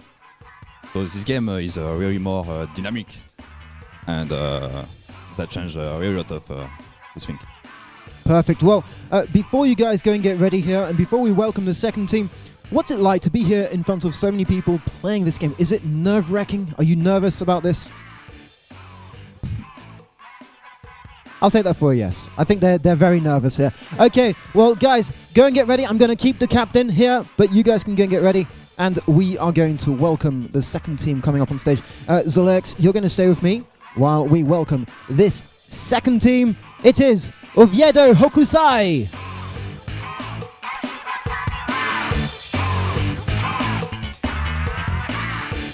We are really glad that you could make it to come here. I am with Jordi, the captain of this team. How excited are you to be able to show us Splatoon 2 on the Nintendo Switch right now? Yeah, we are really excited to play it. We are born to this moment. So you guys have come all the way from Spain, if I'm not mistaken. What's it like to be here in Paris for this tournament? Sorry? What's it like to be in Paris for the tournament? Just being here is a dream. It's our goal. We are really glad to be here. So, this new game, as we heard, is a much bigger, a much faster pace to the game. But does the strategy change? How have you and your team been able to adapt to this new game? Well, it's a new game, so we can afford it. We can to play, and let's see how it's going. Okay, well, I'm going to keep the captain with me. Your team can get ready. Good luck, guys, and we'll see you soon. Now, captains, walk with me. This way. No, this way, please. Captains. This way. There we go. Okay. Bit chaotic to start off, but hopefully this show match is going to be amazing. Captains, good luck. There we go, guys. We are getting set. Our 2 teams are getting ready. We do have Cooldown on the left versus Oviedo Hokusai on the right. They are going to be playing on Splatoon 2, which will be coming out in summer of this year, so look out for it. And if you guys have already got the Nintendo Switch, you will be able to play on it. And if not, well, maybe some of the players here will be able to go home with their own Nintendo if they win, as indeed the winners of this grand final just after this show match will be leaving with their own Nintendo Switches. But right now, it's time for some Splatoon 2, and right now we are going to go back to the caster deck, back to Rene and Bowie. Guys, up to you. Thanks, James. And could please someone call the Japanese developer and ask for a special way to ride a BMX on that map? I mean, I looked at that map and I was like, wow, that looks so cool. I mean, all those possibilities due to the angled turf and all that, it's great. But I want a BMX. That track looked amazing. Yeah, it's kind of like, it was almost reminiscent in a way of Black Belly Skate Park, but just with the height, instead of kind of bowling in, it kind of like spreads out, and I think that changes the dynamic of it quite a lot. Especially with a lot of the new options that are in Splatoon 2. Obviously, you know, we have this new weapon in the Splat Dualies, you know, with these dual kind of like pistols, which have this kind of new the jetpack special, which kind of allows you to hover. It's like a jump in mid-air almost. It's not really. You can't really go that high. Yeah, it's basically floating. But you can just kind of float and like go a little bit higher. But it kind of changes the dynamic of the game because, you know, normally it's kind of swimming on the ground, on the walls, but the air is now a punishing place. You know. I just love the barrel roll. Yeah. I have to say that. Everyone knows that from the videos already, but I played Splatoon 2 yesterday in the studio here to experience it. Look at he's confident. The confident young lad. Oh dear. This is, I mean, anyone who did own a Switch, if you do own a Switch, obviously we did have the test fire, the global test fire very, very recently. So if you have already had a go, you know, first of all, let us know what you thought about it. I thought it was great fun. I tried to use the Splat Dualies, but they are quite difficult, I think, for me. I'm not really much of a motion control player. I tend to use just the stick, you know, because obviously the gyro in the Pro Controller and in the handheld mode, and obviously just the Joy-Cons themselves, you know, allows this fantastic motion control, which really aids to that. Not really my personal play style, but you know, it does kind of, it really feels nice and very natural to kind of play in that way as well. I played it on Switch yesterday, and like when I came to VU to test out Splatoon 1, I'm so sorry that you weren't there to play, but the controls got a lot better on Splatoon 2. It's just, it feels more refined when you aim with gyro, when you even aim with a joystick. Like on Splatoon 2, you got the feeling like you're really in control of the crosshair. Yeah. It's not like sometimes you're wobbling around, because that could be up to my skill, I'm honest. But it's probably up to you. Really, on Splatoon 2, it's a lot better. It's so smooth, it's so accurate, and all that stuff. And then with the barrel roll, giving you even more like viable options to move around someone and to really get in their mind with popping up left, popping up right, you know, squinting around. Yeah. Great. I really love the new controls. Yeah. I think the thing about that as well specifically is the ability to fine-tune the sensitivity of that is much more diverse, or much broader. You can get into a lot more specific. So we're going to jump into this game. This is a bit more of a... It's a bit more of an enjoyable bit of fun here. So less worry about kind of you know, going into the hardcore thing. But we are going to see these players. Obviously, these are very, very good players. Cooldown just narrowly missed out on being in the top 4, so still really good. This is the Jetfire here, which allows you to fire up these kind of like landing air to surface. Heat-seeking missiles, more. Yeah, flat missiles. Yeah. I mean, that's the map we also played on the build here in the studio, which is the cool map. Since it's centered so hard, you will always find someone from the opponent team and get stuck in an opponent ink so fast. But of course, this is Turf War, so it's not one of the modes we will see today. Not even the grand final. It's the one where you have to cover as much turf as possible. Indeed, yeah. So you will always see in the end who wins this, because Turf War, some of the matches you're like, we definitely won that, and then you see it on the map, it gets counted, and then you lost. I really love that one, but do we see someone with a duel? I would love to see the duel. Yeah, I really hope someone has picked up the Splat Dualies. Oh, great move across the wall, getting one spike, getting second nearly, not finishing it off. Trying the 2v1, but getting pulled down at the last second. Bit of a shame. We can see Splat from above. Yeah, we can see these splatter shots being used here. I think it's one of those things. It's like a comfort pick, isn't it? Really. I do hope you can find some Agito there, just trying to hold ground, but our fourth player just using that Splat roller to finish off. Here, Oviedo with that. I would say it's not really hot pink, but that's the only color that comes to my mind when seeing that against yellow here. Cooldown on yellow. It's hot pink. You think I could say that? Okay, hot pink for Oviedo, the Spanish team. I'd say tickled pink. Tickled pink. Oh, okay. They're on the normal splatter shot. Well, yeah, that was very nice evasion. Getting into that corner, just hiding away as best as possible. But you really saw good awareness. You saw that movement there. He used the bomb to cover ground to make sure he can move without using the ink for his splatter shot. I mean, of course, it also costs ink if you use sub-weapon. Yeah. But it's so much faster, and he's still got that available. What I like about the Jetfire as a special is that when you know it, so you can see it happening. It's got a little bit of delay, but what it does is it forces you to always kind of have a get out plan. So if you see it happen, you have to react immediately, and you have to kind of move, even if it's forward or if it's back. You know, you can't stay even in the near area where you are. You have to kind of just haul and go. There we got the new observer mode to get as well. That's something I really like about Splatoon 2 being more accessible for esports. And it seems like Oviedo currently in the lead, still 15 seconds to go. That's now cooldown. Now I'm a bit confused. Cooldown was on yellow, right? Cooldown pink, yeah, and Hokusai are the green. Green? Green, yeah. Where do you see green? On the green bit. It's pink and green. The showmatch showing off everything we know about colors here on the caster desk. That's not green, that's yellow, or? That is pink, though, winning it in the nice 6.3% lead over that one there. And we did see, obviously, we got 2 splatter shots. There's the Splat Julies. Actually, yes, we see that Hokusai didn't actually use the Splat Julies in that match, which is quite interesting. Yeah, I played it all the time because I thought it's something new. I want to enjoy it. But you got 2 crosshairs as well. You do, yeah. That's a really interesting thing to talk about as well, because your central focus isn't just one crosshair. You have to kind of find a it's not overlapped. Middle ground. It's yeah. not overlapped soon. No. That's they are separate. They are kind of next to each other, but you have to kind of pitch that middle ground, or you can even use it to your advantage. If you know that an opponent is on a particular side, you can actually just use that one Julie to get as many hits as you might need. Oviedo taking win on the first map. Oh, that's a nice color. Back to the same map, of course, since this is a preview build. It's not the full flashed out version. There is actually, I wanted to quickly mention this. There's the new mode or a new ability with the splat roller. So normally you just throw paint in a wide arc, but now you can see sometimes you can twist it and make it throw in a longer, thinner line like that. You see, which allows you to create a line that you can just swim straight, which allows you to get this real sense of momentum. It's not as powerful in the kind of the burst damage from the tighter clump of ink with the wider shot, but it is really good for range. Now we've got green, just to let you know. That is green, yeah. That is green. That's more like tealy colour. Blue-green. Just to talk about that once again, obviously Agita from cooldown here being under pressure, left, right, shots everywhere, getting splatted there very soon. Fired. 2 splats, shots fired. Yeah. Wow, where did that come from? Hey, you've already done it. It's my turn.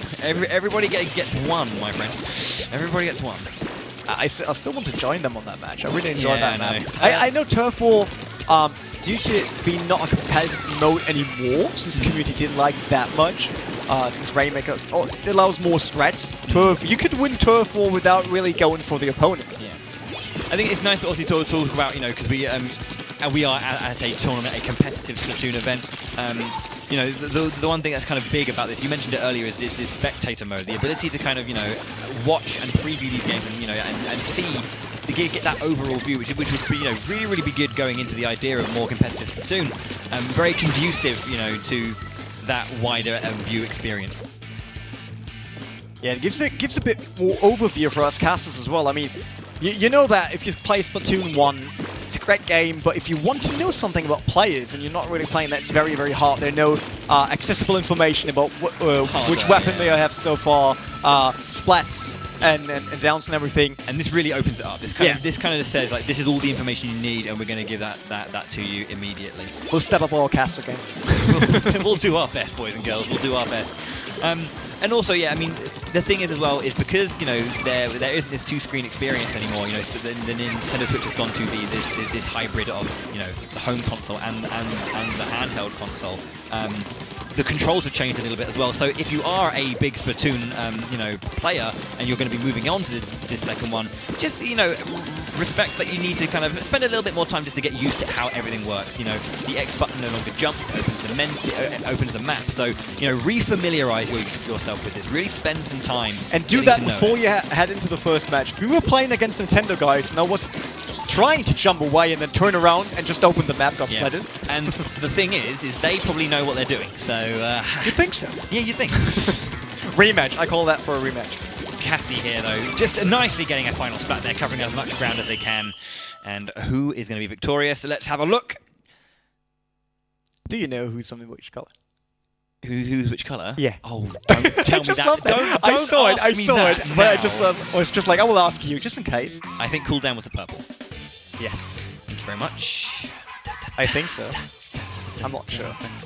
Okay, so I have to say that because, of course, this show match is for us to talk about Splatoon 2, so it's not the normal shout casting, so we're not casting the match, we're trying to have a look at Splatoon 2. Nice little, in honor of the Switch, a nice little hybrid of the two, my friend. Oh, that's how we call it right now, but that's when your co-caster just totally misses the point and doesn't really know which team is which color.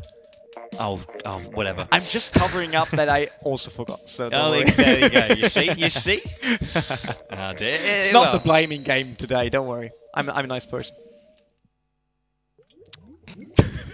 Okay. Next game. No, I can't do that anymore. No, it's fine. So I believe this is a best of 5. Is this one?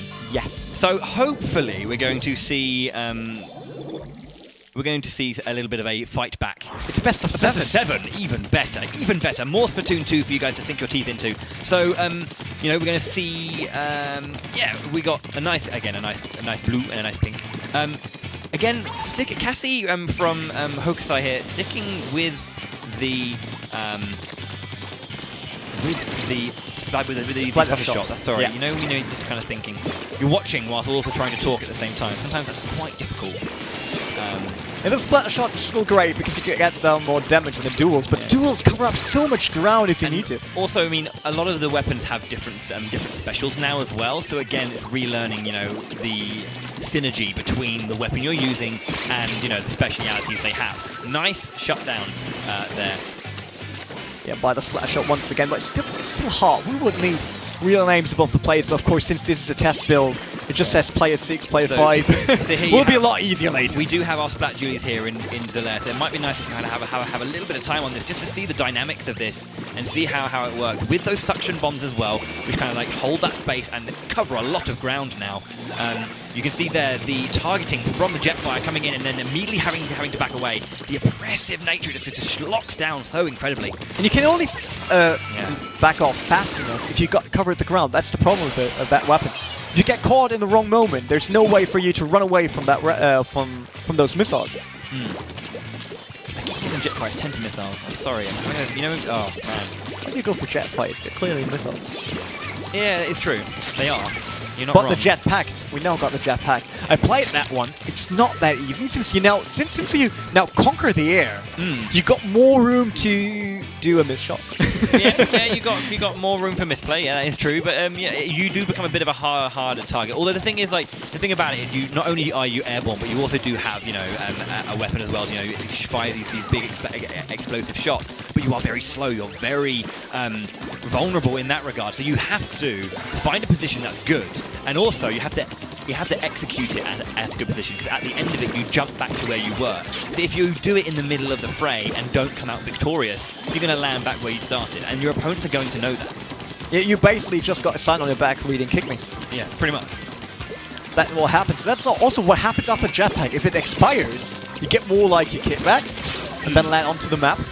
But Jonah gets splatted here by the duelies. I really love that, because with that barrel roll being in that game right now, it's something that only one Inkling can do. And you need to be aware of that, because it's a totally different movement. Yeah. I think one thing also to talk about as well regarding Splatoon 2, and it's its conducive nature to playing competitively, and we do have this local multiplayer option now, and the ability just to take your Switch out, meet up with a friend, connect, and immediately play with each other anywhere you want, be it at your home, when you're out. Yeah. Good. Who won? Cooldown. If they now cooldown is on blue, so that meant Oviedo won. Yeah, that was. Okay, indeed. that's 2-1. 2-1 to Hokusai. Oviedo. Yep. Hokusai. Good stuff there, but yes. Leading. That was very, very good, and we did get to see a little bit of those Splat Julies in at work as well. You know, didn't come out victorious in the game, but it was you know, nice to see them and the variety of different things you get. You know, that's the thing there. Splatoon 2 is really mixing up that original formula. You know, the formula, the core formula is still there and still strong, but it's, you know, twisting everything you know to kind of make you, you know, go back inside that game, really delve into, you know, the new mechanics, the new dynamics, and the new, as I was saying earlier, the synergy between the weapons. Because sometimes you really enjoy a weapon, but its sub-weapons aren't so good, and you think, I really want to use this weapon, but I don't like the subs with it. So, you know, we're going to have a little mix-up and see what else we can find with those. Since the community spotted that already, of course, this is the, like, I don't want to say that, but the old build of Splatoon 2. And you know what that means? That Splatoon 2 has even more surprises, because that's why they're not showing the new build. We saw the new map already, and I'm pretty sure that there will be even more awesome ideas. Because if you look at that game, you know that the directors behind it, like creative director or the art designer, those guys must be crazy. I want to live in their head. All that color, all those different weapons, like this one here, if it locks onto a target, it's great. It's just not that great if you actually pull off that special and there's no one to lock on. Had that once yesterday, didn't really work. Jonah once again on the Splat. So here's the new one of the new subs as well, the curling bomb. So that it was a charger. Sorry. It's kind of similar to a Seeker, but has some differences. So the Seeker, obviously, you know, it moves in and then it will home in on someone and you know, you can go after them and then strike them down, leaving ink behind them. The curling bomb, literally, it kind of, you just send it in one direction, it bounces off any walls. So you can use it kind of like to go around corners maybe. So it's quite an interesting strategy or strategic item in the way that you'd use it. So you know, I'm interested to see the way that these players that we've seen today are going to, you know, really improve or, you know, or kind of build and develop strategies using these new skills and abilities. The curling bomb being a specific one. Yeah, bringing in billiard plays more or less, like movement around corners with that one shot. While we see Oviedo being on blue now, that's something we should remember when heading onto the result screen for this one. The only downside, also, and now this is a fantastic new special as well. So it's like. I kind of like combine it. If you were to combine the Killer Whale with the Splatling gun, it's just kind of like this massive beam that you can just, you know, just let rip with and take down as many enemies as possible. You can see as well, just, you know, as well as the fact that you are just kind of like having fun and playing this new game, you can still see them, you know, really, really pushing and just trying to formulate new ways of, you know, dealing with these maps. Oh, we see Agita here, and a lot of pressure right in the center of the map, trying to get back with the splat bombs. Definitely one thing about this game as well that I think makes it very unique, at least the mechanics make it very unique, is that we all know that map knowledge is really important in competitive gaming, you know, knowing where you can go and where you can't go. But I think it is an even deeper level of that in this, given the, you know, the movement options and, you know, the way in which you can interact with these maps. The interaction with the map's the most important thing, so being able to know them is the most important thing. So, yeah, as you can see, just being, I see, and that's very nice. You can follow your curling bomb in squid form, which is very nice. You almost saw a fantastic trap, staying behind the curling bomb, popping up, splat, but it didn't happen. Unfortunately, he got caught out, but that is the end of the game. And we'll see if Cooldown in yellow will take this one and make it a 2-all, or will Hokusai, Oviedo, Hokusai, take a 3-1. It is 2-all, my good sir. Very, very nicely played by Cooldown there. Just pushing. You know, sticking with their tried and true 3 splatter shots and 1 splat roller. I want to see them experiment with more weaponry. They want to win, obviously, but I would like to see them, you know, see what else they can do. We don't know if that's going to be the case, but it's always nice to see. They're in full competition mode already. Yeah. I mean, that's only a show match for Splatoon 2. It's not released yet. We know that will come out in summer. But they're in full competitive mode. Yeah. They just want to make this happen on stage. I can understand that. I saw the audience when we went down there before going up to the caster desk, because we're a bit not far away from them, but we're on the upper level. Audience is down right below us right now. Yeah. And I can understand that. You don't want to miss your chance to win in front of such an audience. We see Agito now. This is a lovely once colour again, green. cooldown on green. I will just do that now. Yeah, just write that down. Yeah, cool down. There we go. We're covering up. Not doing that mistake once again. No chance. So, I mean, I'm going to go into the couple of the new features here because it is important to kind of highlight this. Obviously, you will have your your Switch ID name above your character, so it's easier to identify players and who you are splatting when you are playing competitively, like multiplayer, either online or off. But I think a lot of people who play Splatoon do love a lot of the style in this game. It's if you have a look at just the overall aesthetic, is very, very unique. But obviously, squids, kids, they want to be fresh and cool. So there is a whole wider range of outfits, of even hairstyles you can do now to kind of customize and create your perfect squid as well. Maybe one day they will recreate casters into the game. Just try to imagine myself as a squid. Looks dope. You heard it here first, Nintendo. Yeah, bring in caster Inglings. Yeah, that'd be cool. As an amiibo? You as an amiibo with a bandana? Well, I mean, could you imagine that? Well, I mean, technically, we have obviously the lovely Callie and Marie as our spokespersons. You're Marie? Pun? You're Marie? I am a Marie, yeah. Are you a Callie by any chance? I don't know. But we're not bringing you the ranked stage today. We're not doing that. I mean, this is something that I've always found interesting. It's like, I mean, I'm probably showing my age here, but my eyes don't always keep up with the squid when they're going fast through the ink. You can just see the ability to, see the movement in the ink, lock down, change that direction and fire. It's accuracy, it's decision making. It's really nice stuff. Oh, the roller just jumped right onto it. A very, very hectic central play there, but really, really nice. Splats back and forth. There's that range. You can see it going really, really far, just pushing back opponents while staying safe. It's a bit like a second charger, more or less. It is as you could use the roller for close order combat, and that's range. Being like charger special down there. Oh wow, fantastic! Yeah, use it because obviously it does mean that you have to be a lot more accurate. But you can see here, Geordie's his specific movement and that aiming, very, very nice. Clean. I say clean play when he's covering the map in ink. Ironic, I guess. For the last 25 seconds here, will Oviedo turn this into a 3-2 for them, or will it be cooldown coming on top? But this is a BO7, so it's not over yet. Not just yet. They still wait to trade in me. I will go down there, and I will win the last map. Is that okay for you? Yeah, go for it, yeah. So again, you just... Right, well, we'll see who wins, then I'll go into that I just wanted to say something, and then the match was over, but that's... Oh, that's a close one. That's a close one. Green. Oh! What? 0.5% in the two. That was a very, very, very Oviedo, close war. the lead for the Spanish team here.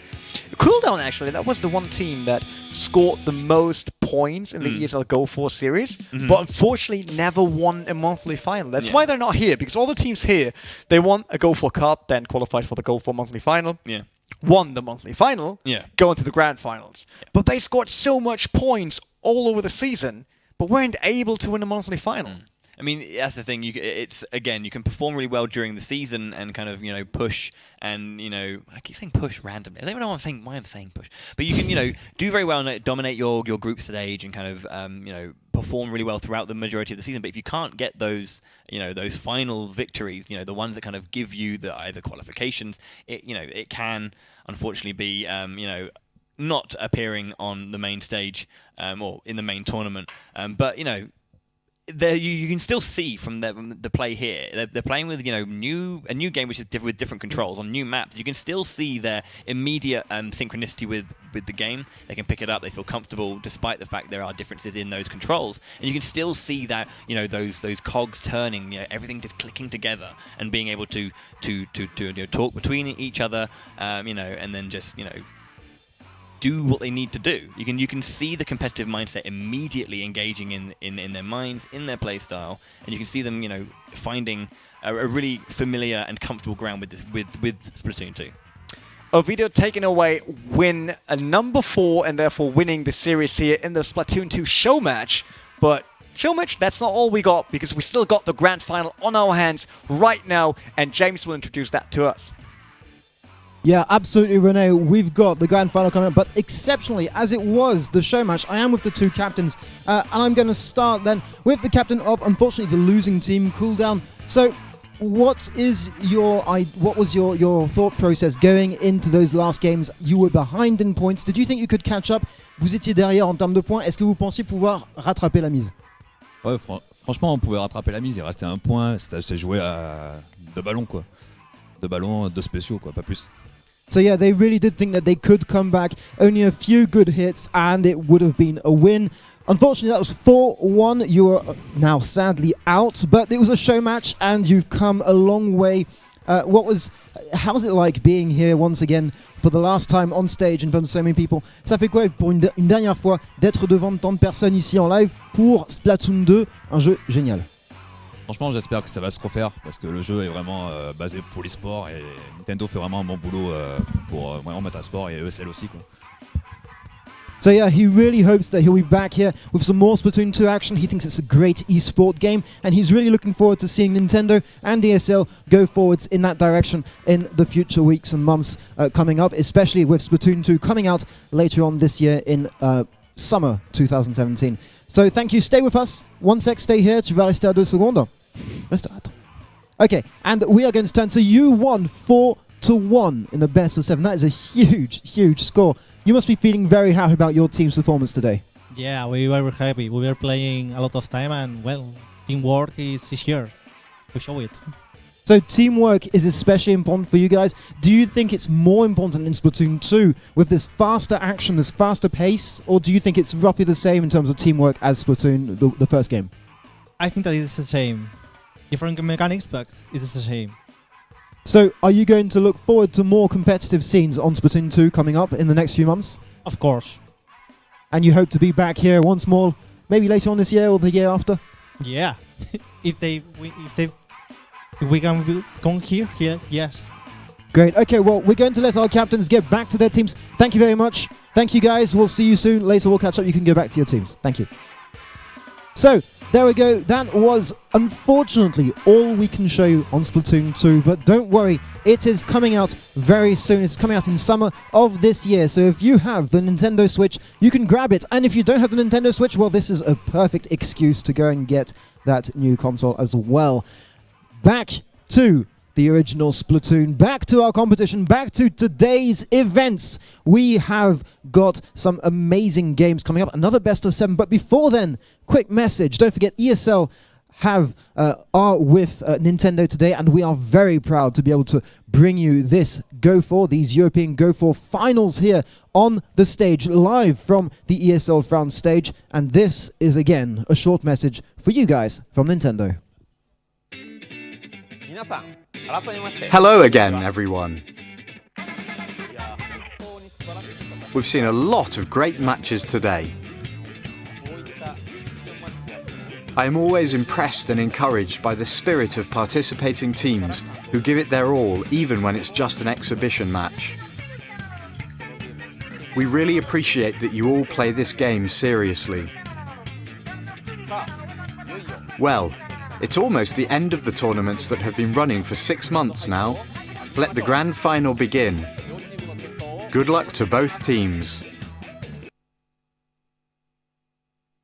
And welcome back to the caster desk here with, of course, Bowie, should be known in the Nintendo world, Hello. and me, Rene Girona Butler, presenting you the grand final here, the ESL Splatoon grand final for the Go4 series. And actually, we know this day is all about surprises, but the biggest surprise today was actually that James spoke French on the stage. Yeah. I saw the Twitch chat, and everyone was like, wow, didn't expect that. I mean, I know that he's French, so I knew that he could do that. But I really loved that he was doing that to make sure that the team was able to reply in French, able to really talk about what they want, what they try to achieve and all that. Because we want to know more about players. We want to see them as talents, as as the pros of the game, so we need to learn more about them, hear more about them. If they're not able to speak English, we can definitely sort that out. But I can say hablo español muy mal, so I won't do that with Oviedo. I was about to say that myself. I was actually looking forward to see if James could bust out Spanish as well. I'd be like, right, the triple threat.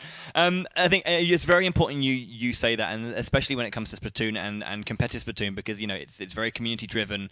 It's got a very, very strong community, and especially in Europe, because it is a very, very strong region in the world. I was speaking to a good friend of mine, Tudos, who I was discussing. I said, honestly, who do you think's better? From what you've played, and he's very impressed with the way that the EU plays. So we have a very strong scene here, and it's nice to be able to support that, cultivate that, and really know that really, really support it as best we can with events like this, and obviously allowing their voice to be heard, and show their skills with a game like this. It's this surprise hit of a competitive game.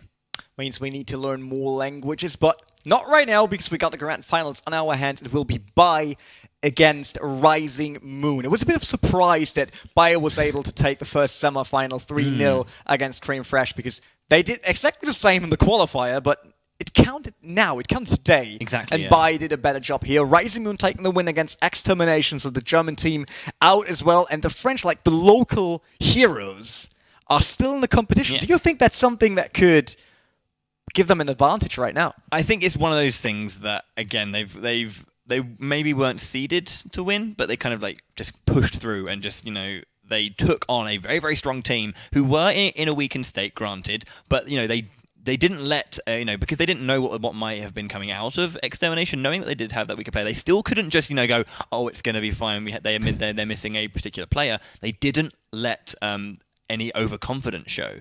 They were still quite reserved. They played the way they needed to play, and actually, as I said, they're that sleeper team, the hidden boss that just comes out of nowhere and really dominates the game. And they did a really, really good job. They had burst play, they had rush down, they had really, really good defense as well. They had the makings of a really good all-round team. I mean, coming from the semi-final to the BO7 Grand Final, that also means that we changed the modes. So we're not starting with Splat Zone this time. We'll start with Tower Control, then over to Rainmaker, Splat Zone, back to Tower, Rainmaker, Splat Zone. But then, in case we need map number 7...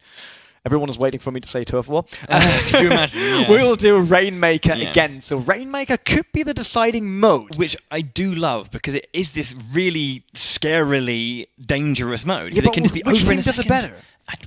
It's a good question, isn't it? That's what we're going to find out. How can we really say until we see these two pit themselves against each other? I think, one of the players I'm really, really looking forward to seeing in this one, I really want to see how Cebu deals with this. Obviously, ex-Cooper Clan member who's moved over, ex-former who moved over to this, to kind of build into Rising Moon, and I'm gonna really I'm gonna watch him as best I can, basically, to see kind of how he what he does to help him take this final game.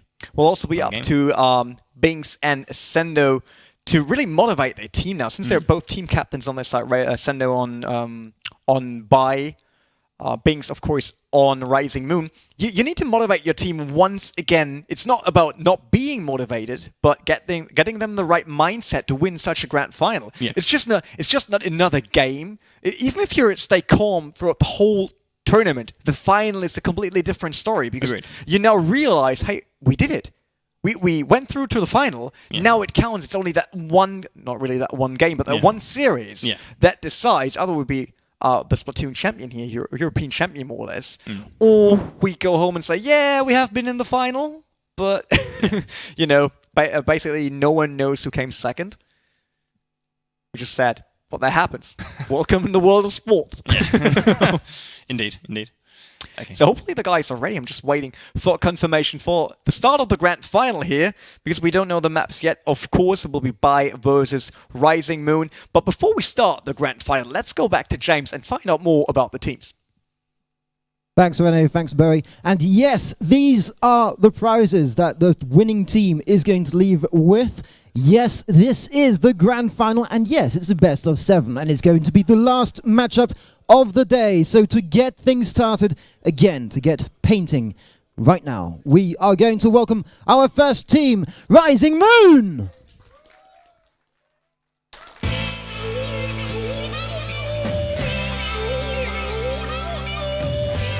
And again, I am with the captain here, Binks. Binks, you are in the final. Did you follow the matches here? Did you follow Bai's match, and did you follow the strategy that they were using, and did you prepare for this game? No, we have no idea. we didn't get to see their match. So, surprise. So surprised, but do you have a strategy then that you know your team is good with? Are you confident that you can leave with the Nintendo Switches that you can see behind us? We have our chance, and we'll try to. And so, a lot of people have been watching us, a lot of people are here in the audience. Before we get going, do you have a last little message you want to say to people? We're glad to be here. It's our home. It's kind of a dream for myself, at least. Because I'm kinda old for a player, and so I'm glad to have the chance to get here. Perfect. Well, Binks, thanks a lot. You're going to stay with me. Your teammates can go and get ready. Thank you, guys, and we'll see you soon. Binks, we are going to welcome the team that started off this day. A team that started off not just with a splash, but with 3-0 in their first game. Let's see if this team manages to continue with the same score. It is Team Bai!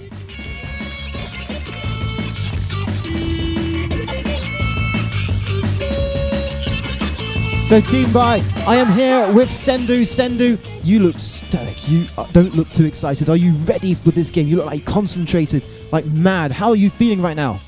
Well, it's just another game, really. Like, no reason to get too stressed about it. I mean, these guys, so it's not too bad for us. I guess just by coming here, you've already won, in a sense, the fact of being able to play in front of so many people on stage here live. Is that in itself a victory? No, I usually like just winning. That's for me, I think. 3-0, that's how you open up the day. That's how you started off this tournament, or this day, this final day in the tournament. Do you think that's how you're going to end it, with maybe a 4-0 in a best of 7? Do you think you can do that again? Well, I think it's possible. Like, I think last time we played these guys, it was also 3-0. So I'm confident it might be 4-0, 4-1, but I guess we'll see in like 2 minutes or something. In 2 minutes or something. Okay, guys, you can go get ready. I'm going to keep Sendu with me. Sendu, Binks, come this way, please. So, we are ready to go into the very last game of the day. I hope we can see an amazing best of 7. Good luck, gentlemen. There we go, ladies and gentlemen. Our two teams are getting ready once more. We have Rising Moon to my left and the amazing Bai to my right. Hopefully, we are going to have some great gameplay. And once more, and for the final time of the day, it's back to our lovely casters to bring us into the heart of this best of 7 game. Rene, up to you and your colleague up there in the caster desk. After he won the community with speaking French, he now tries to be nice to us. He's just trying to do it all. Yeah, he's an all-rounder. He's the all-rounder. Do you saw dude smile in the background? Looking at Sigil, maybe I should have become captain. That really looks good to stay there and have the interview. I mean, Sendo as just so flat. Yeah, no, I only care about winning. And it'll be over in 2 minutes. And yeah, I mean, you can see. I mean, I know I was calling earlier. I was saying that Rising Moon are a bit of a hidden boss. It's not. I mean, they are all well-known players. Obviously, they're from different areas that have all come together. So their synergy together, I think, is what I was more referring to. But it's you can see how well they know each other. They've been playing each other, in tournaments here, there, online, offline, maybe wherever they can. On the rare occasion that there are those LAN events. So you can see that everyone is having fun. But, Sendo just wants to send that crushing blow home still. Just to say, yeah, we're friends, but I'm going to beat you still. I'm still one of the best. Dude, of course, with that experience from the Great Splash Off in the UK, so he knows about live stages, about grand finals on his stage today. But, hey, that was looking dope right now. We got the grand finals on our hands. We got... I shouldn't say that word. I was just thinking, it's a very interesting word. I'm sorry. That's good. But no, coming back to the grand final, we got great teams for this. No one said bye to bye, which is great because I wanted to make that joke when that happened in the semi-final. I was going to say they got a bye through to the world. Yes, so I didn't want to say that, so I'm more happy that they made it. Yeah. But right now, at least he said 2 minutes because we're starting with Tower and not 20 seconds because we're not starting with the Rainmaker. Mm-hmm. But do you think that round 2 being Rainmaker, giving a team the opportunity to really like smash their opponent. I mean, you win map 1, you win Yeah, map exactly, 1, you yeah. go on to Rainmaker, you win Rainmaker in like in 20 seconds, 30 seconds. It's definitely a momentum thing. Like, Yeah. you know, if you have a really hard fought victory, for example, and then you go on and have a really quick one, that's a clean 2-0. If you have a really hard fought victory over a very, very difficult map and then you get smashed back, it's like all the momentum that you fought to win a game is immediately taken away. So that game 2 is really, really important. I know it's a best of 7, so, you know, it won't be over on the third one, but, you know, just having that extra leg up, and if it is a quick shutdown, that is, you know, how either do you bounce back from that, or how do you, you know, use that momentum to push through to your next games. It's the stare down the camera there. You know, it's as I say, it is momentum, and it's, you know, the peace of mind to either, you know, fight back against that, you know, go with it, or, you know, just you know, wrestle control back. I mean, we will see Nike probably once again on the Charger. Yeah, probably. Now starting on Tower, he did a good job in the first matches today, but Rising Moon just had a match. There was a show match in between, so they're not that cool down. Don't want to use the other team name for that, but you know what I mean. You're like, really trying. Yeah, I'll give you points for trying. Yeah, like, really.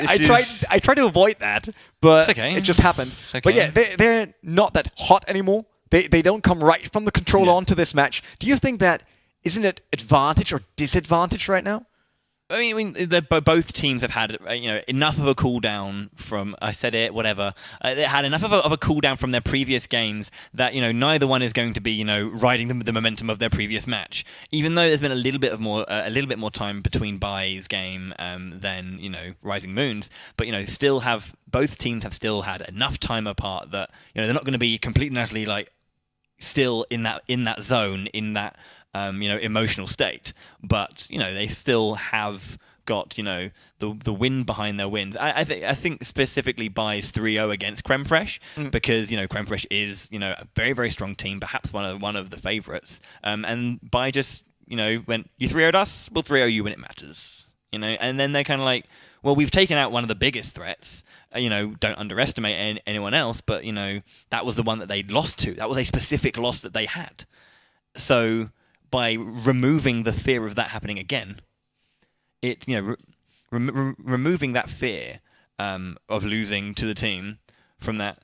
So it's just quite important, you know, to get that out of the way. And now they're not probably going to be as afraid of, you know, losing to another team potentially. I just saw, like, we saw it on the screen. Hopefully we can jump back to Bai once again. You saw a dude now with his hoodie up, because that's his serious mode. He had that hoodie on top during breakfast. Serious mode, yeah. Serious mode. I'm going to destroy this breakfast. This is going down. He didn't have that during like our briefing for the players when he had to look at the venue. But now the matchup, hoodie back up, serious mode, just like breakfast, getting this done. So this is it. This is the grand final. I'm pretty sure dude is ready for this one. Yeah, but also Binks on the other side. He looked confident right from the start when we met him this morning. He was relaxed. Yeah. Not chilled, but focused. That's it. He was just like, yeah, we're here for that one aim. You know that calm before the storm. You know, there's going to be so much information going in and out of his mind when he's actually playing. Aware that suddenly, hello, mate, how's it going? You now need to wait. Come on, do it. But you're gonna have that. You're gonna have that moment when suddenly all the information's rushing. So it's kind of, you know, it's just distilling everything that he needs. You know, focusing, you know, on what he needs to do. That when it gets to that moment, you know, where, you know, he needs to make those split second decisions, and, you know, put everything on the line. You don't want to sit there and like get, you know, het up or start fretting about what's going to happen, because that's just going to hinder your play when it comes to it. You know, a lot of people, when they're thinking about, you know, things like competitive gaming or competitive, you know, whatever, esports, however you would like to, you know, phrase it, you know, it's just as competitive in that mindset as any other kind of, you know, sport, in that way that, you know, it's not just a case of what can you do, what can you physically do in the game, or technically do in the game. That mental aspect is so incredibly important. A lot of people tend to forget about it, and this is where you see the difference between those, you know, those very, very strong players, but mid-level or, you know, slightly higher level players that don't always get all the way through, or the teams that don't always make the way through because the pressure gets to them. Their head starts, you know, interfering with how exactly they can play. And, you know, that's where the top teams really shine. They can focus, they can, you know, kind of keep away all the excess that might get in their way, and they can really focus on the things that they need to, and, you know, as I say, distill everything and go, right, this is important, this isn't important, and compartmentalize, you know, their game and themselves, and play for the team in a much better way. Crowd seems to be ready for the grand final as well. Just talking about the team, but you know that on Team Buy, dude is signed off with Chimera. Yes. Is that correct? That should be his team.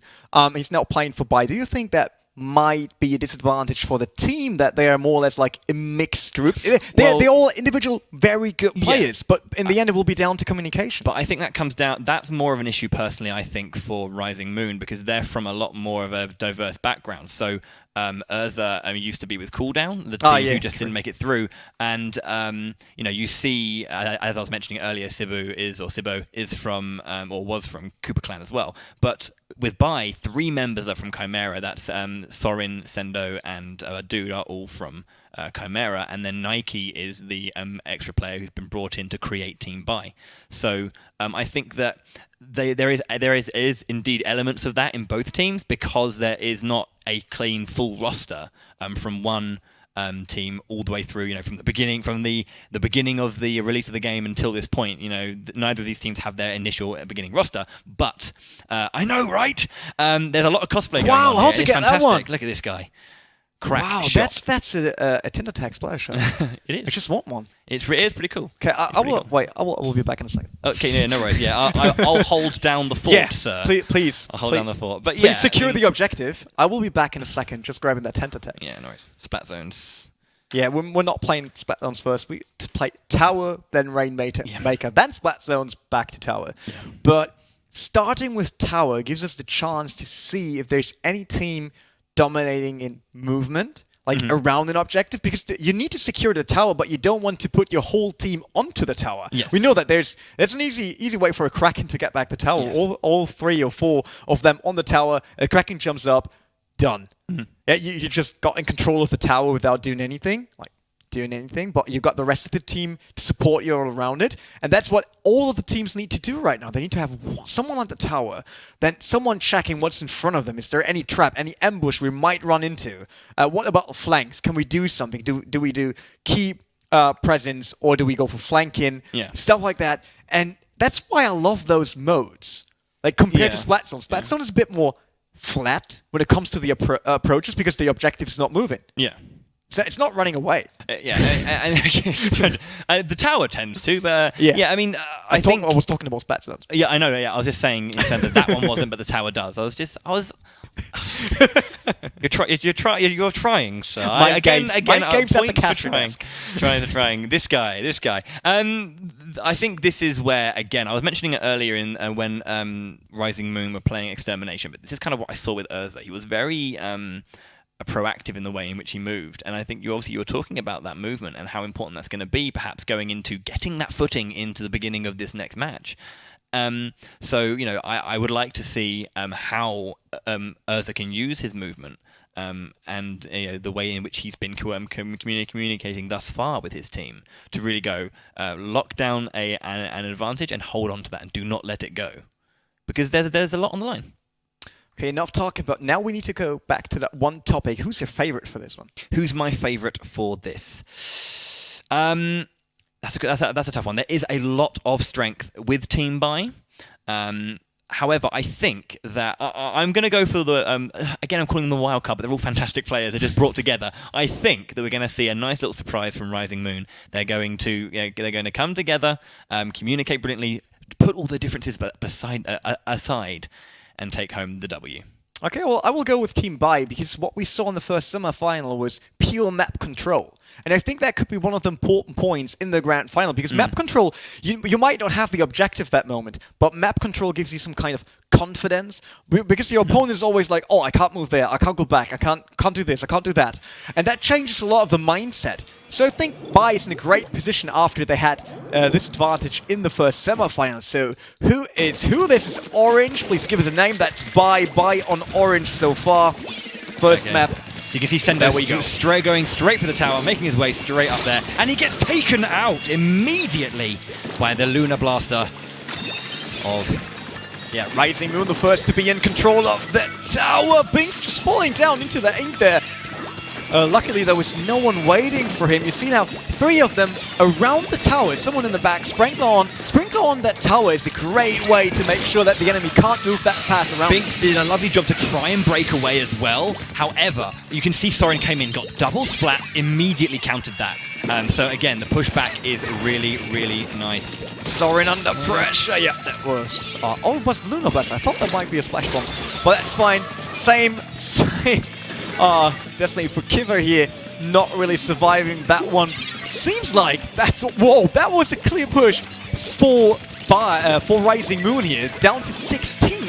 Yeah. And by now, for the first time, really in possession of the tower, pushing it back to the mid there. We see the splash wall on top of the tower. I think it's so scary whenever I see Nike just line up a shot. I'm just thinking anyone could get splatted. Don't come round the corner, he's waiting for you. But Nike also has the Kraken ready. Yeah, you can see I'm him a bit surprised that he leaves the tower now. He got the Kraken ready.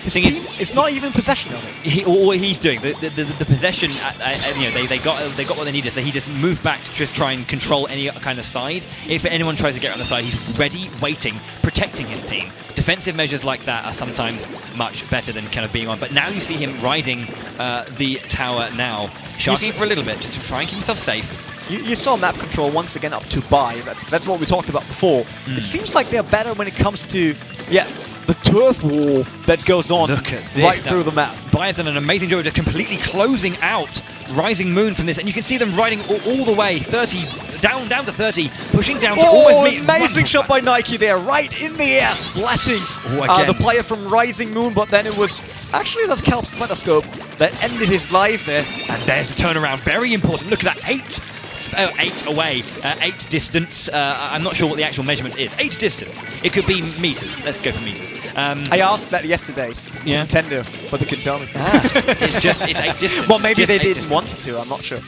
That was really important for them to get that. There's still enough time. Obviously, it's only like, there's still got 2 minutes left, 2.5 minutes. There's still enough time to bring this back. Killer Whale right down the center, completely pushes the entire opposing team off the tower, which actually is going in their favor now because Bai have managed to push back and take some splats. Oh, that beautiful. They all wait for that one choke point to retake the tower. That's why we went down to 8 and 16 on both sides. They tried to reorganize the team, getting back in one push onto the tower just shortly before the opponent team would win this. But it's now, let's show, no one is in position of the tower so far. It seems like map control will go back to Rising Moon after Bai had a really good first run here, and it's Rising Moon onto the tower. Kaiba tried to make way for the tower there at the opponent's help. Oh, that was wrong name. That's why I was a bit surprised. Yeah, I was gonna say, that wasn't a Tell me, not look at me. Just let me know. But that's fine. Sendu here, getting splatted. Seems like Rising Moon could do that in just one push, but they also got 1 minute and 15 seconds for Bai to have a comeback, and they're currently leading. Do you think that Bai will just wait for the last meters once again for that choke point, then retake the tower? You're allowed to speak. I was literally just sitting there, just watching what was happening there. Please, once more. I just asked if you think that Bai might wait, but they took the tower now anyway. I was just asking if they wait for the choke point to retake the tower instead of doing it early and that might fail. If you are going to wait for it, you do. If you're ever being passive and waiting, you risk the opportunity of giving your opponents enough time to organize. But there is also a risk in being a little bit too brash and just going in. That is just a play-by-play call. You have to be able just to make the decision and run with it. That's right. Well, Sendo gets splatted once again. It's always the Lunar Blaster getting him there. Bings here, getting rid of all his ink there to try to cover some turf, getting the tower on top because they only got 10 seconds to make that happen right now. 16-4 Rising Moon, 8-4 Bai. Will they do it in extra time? Maybe. They're very close to it, but Bings has to stay on the tower, has to move it forward. They know Super jumped onto the tower, 2 splats for Rising Moon. That looks very, very good. Going down to extra time. This is very important. Now they lost it. That was very important for them. That was, yeah, they had it, but in just being able to hold on for that last minute, unfortunately, they were not able to do so. And Bai takes that first game. I mean, it was an incredible first push from Rising Moon to get all the way down to just 16 away. But then you could see that, you know, the regrouping from Bai was very, very coordinated. It was very wow, it was very, very quick. I was trying to think of some fancy word, but it's quick. And then they made that push. It was a long push because they had to go all the way back from the 16 point, and they just took it the entire way. That's a tough push to make, but they grinded that one out, and it paid off because they only had to push it. I mean, they managed to go from 0 all the way down to 8 in one elongated push, but it was in different stages, but it was one consistent push. I loved how they handle it because they were down to 16 on the side of Rising Moon already after the first push. And then you saw Bai just building up to the lead, not rushing anything. They were not like, look guys, the scoreboard, we need to do something, jump in there. That's not what they did. They waited.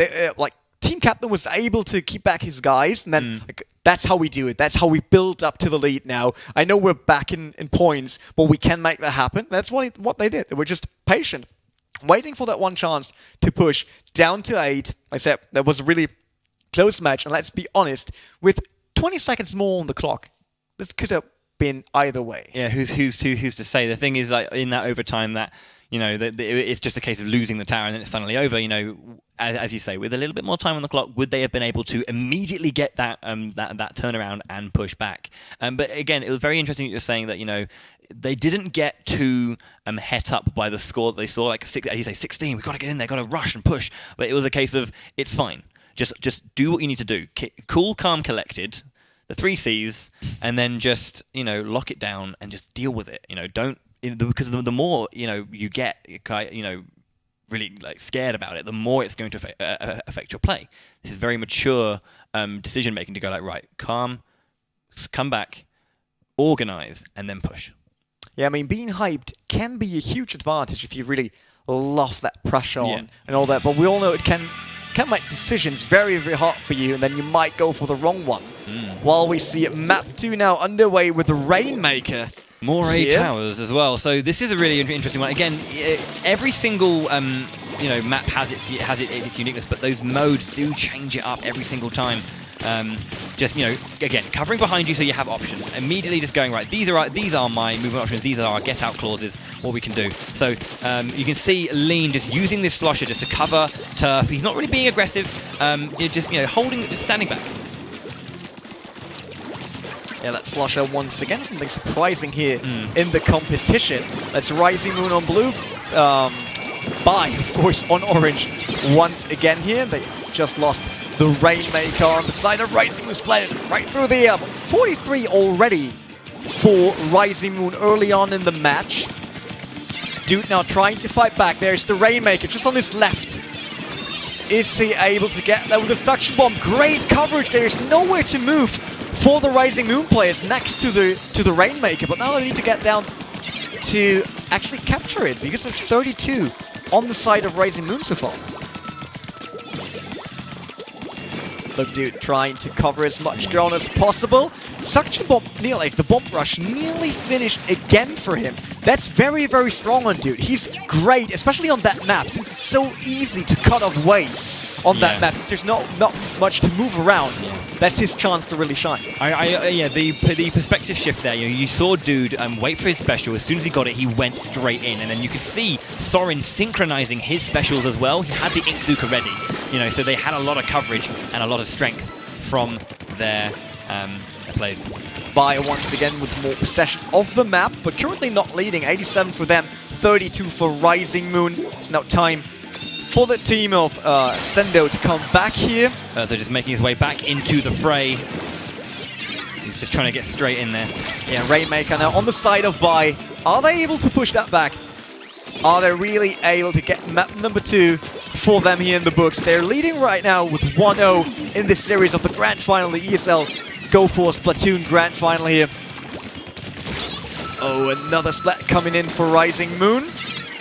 And they got possession of the Rainmaker.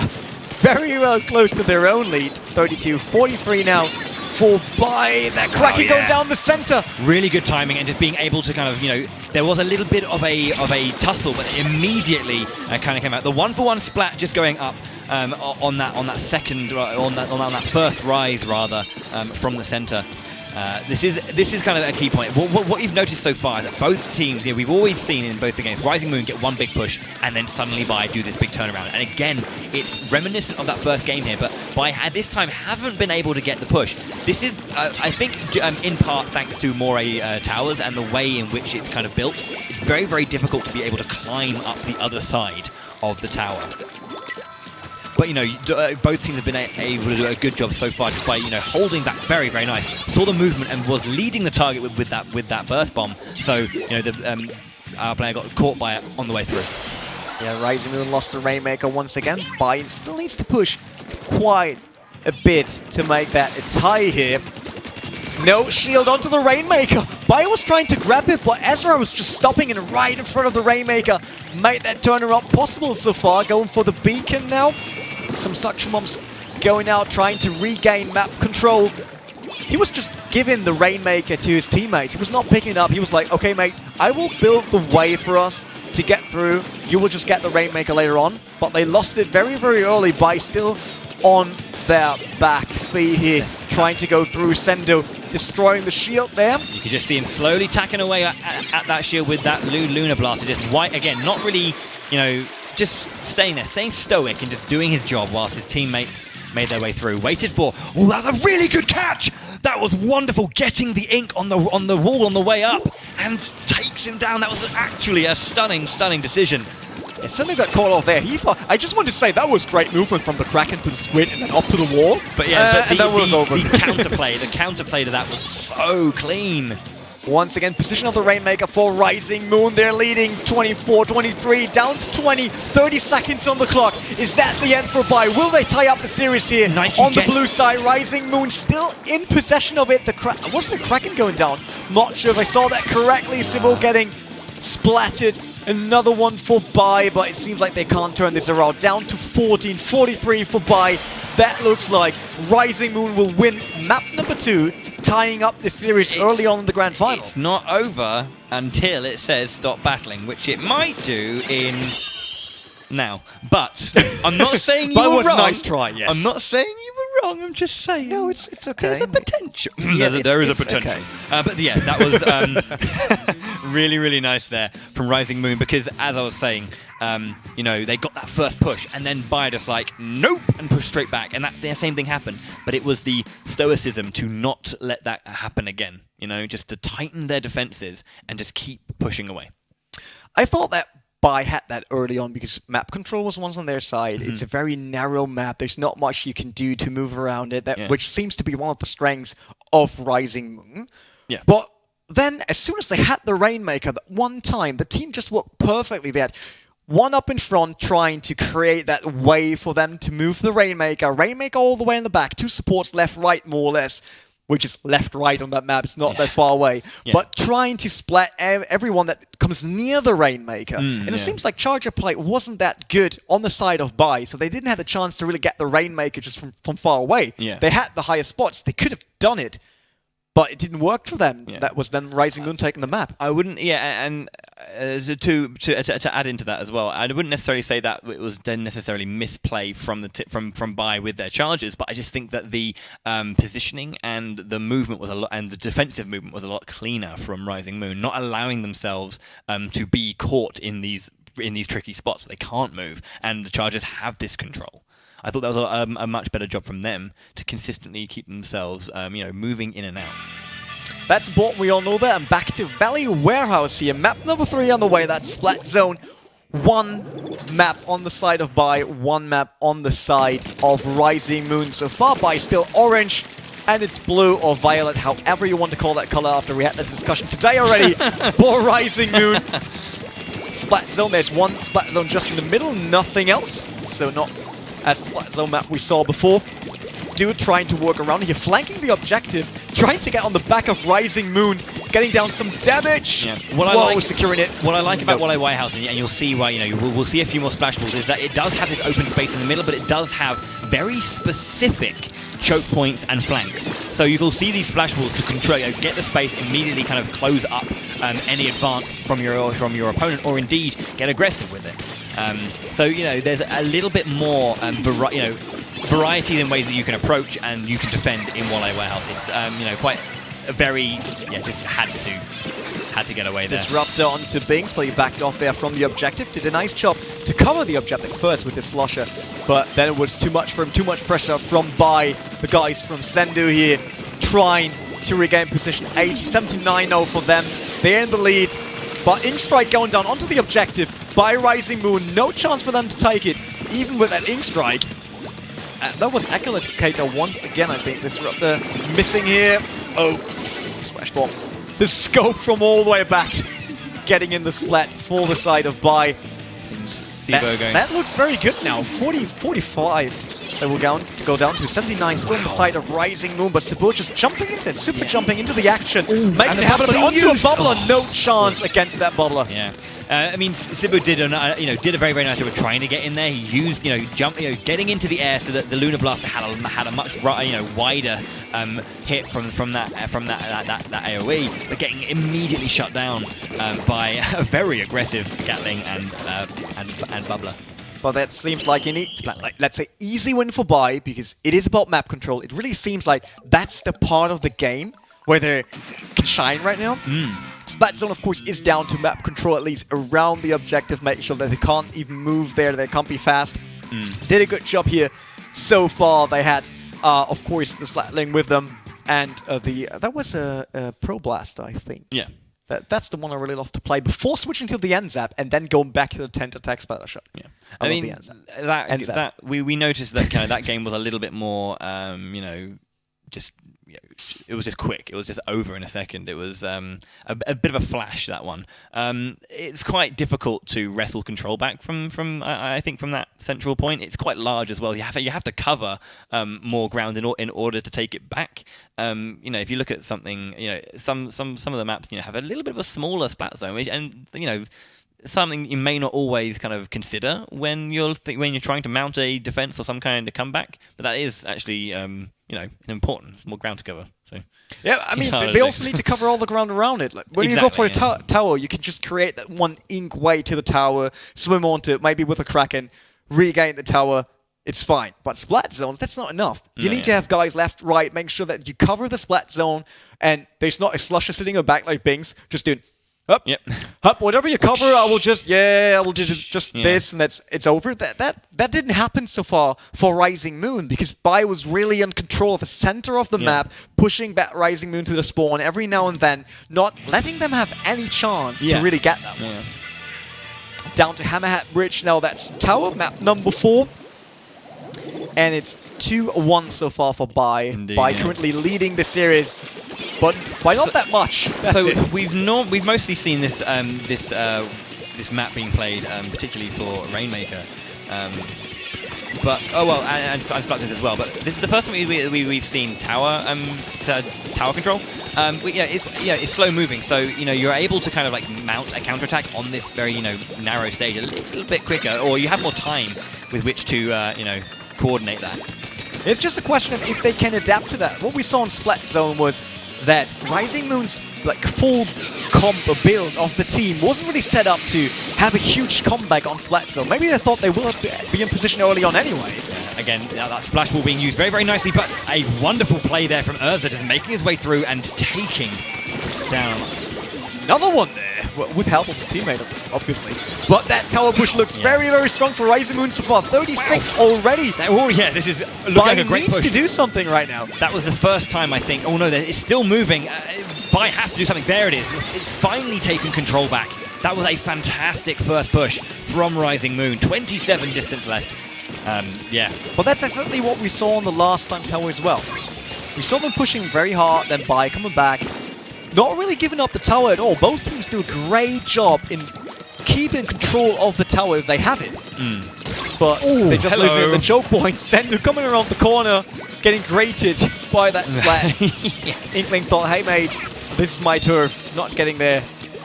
Rising Moon once again in control of the tower, by not even able to put their name on the scoreboard. This is looking so far a little bit dire for Bai. They have, I mean, obviously there's plenty of time left, but the way that Rising Moon are playing, they're going to slowly choke, the rest of this game away from, just choke it away from Bai. There just seems to be, I mean, their offense is just, it's very, it's got, multi-angled as well, and you can see the defense from Bai just get a little bit more, let's say, haggard. Ooh, that was very, very close to being taken back, but a nice splat at a very opportune moment.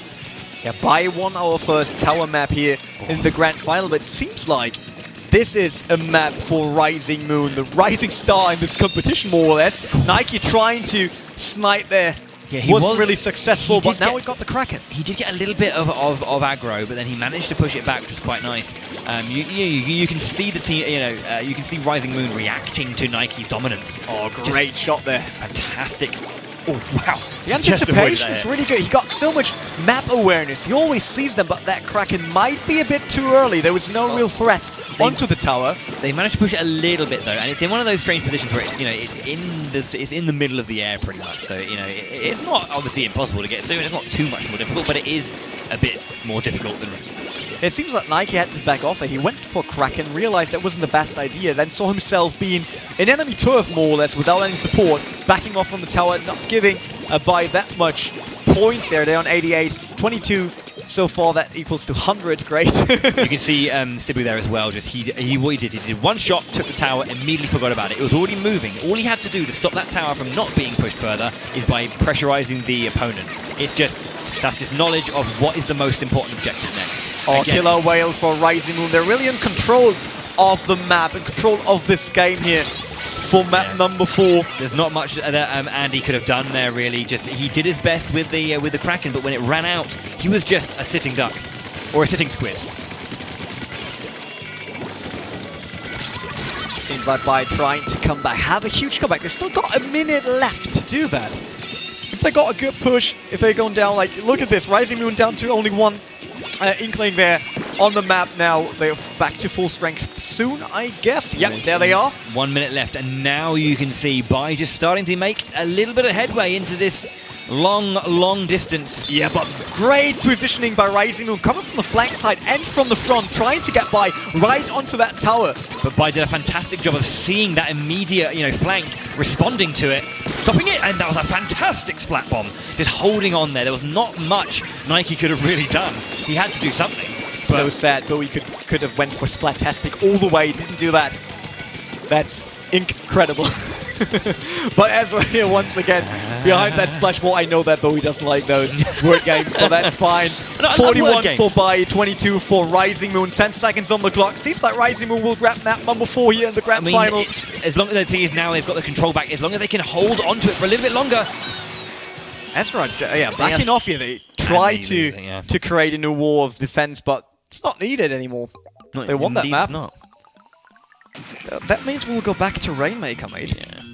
I believe that is a 2-all at this point. So locked in at 2 apiece. Let's say the midway point, or just going into the second half now of this grand final, this best of 7 here at Go4Splatoon finals between Bai and Rising Moon. So, it's very, very close at this point still. We don't know how it's going to go forward. We've had all 3 of the modes now.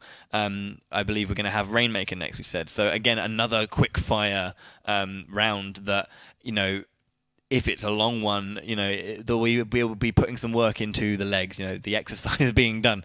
They're really, really working hard. If it's a quick one, it might, just be like, done, it's over. That will be really important for the winning team going into the game afterwards.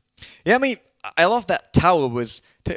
Bai one tower on map 1, lost tower on map 4. Yeah. So there's no specific mode right now that's dominated by one side. No. That's the best for a grand final. We got a tied up series for map number 5. That's what we want to see, because I was really feared that we might see that dominant performance by one of the teams, because your performance can drop really, really hard on a live stage as soon as you go to the grand final. But both teams doing a great job so far, keeping their momentum, keeping their pace, still doing a great job, really adapting fast, because that's what Rising Moon did. Every time a team lost in this series, they came back right after on that map. That's Piranha Pit, and it's Rainmaker. Yeah.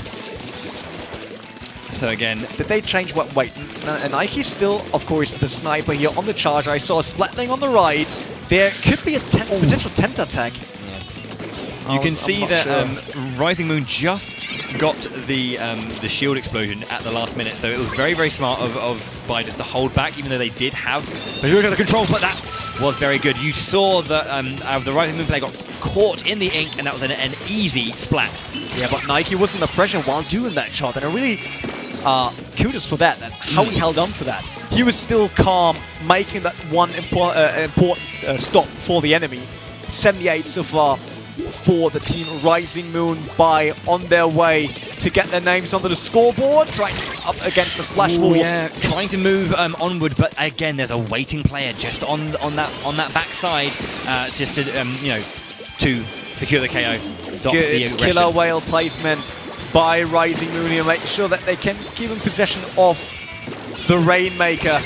Oh wow! See, I understand why Cebu went in there, because his teammate had just used Kraken. They'd taken the shield and he pushed beyond the Rainmaker, which then he wanted to follow up.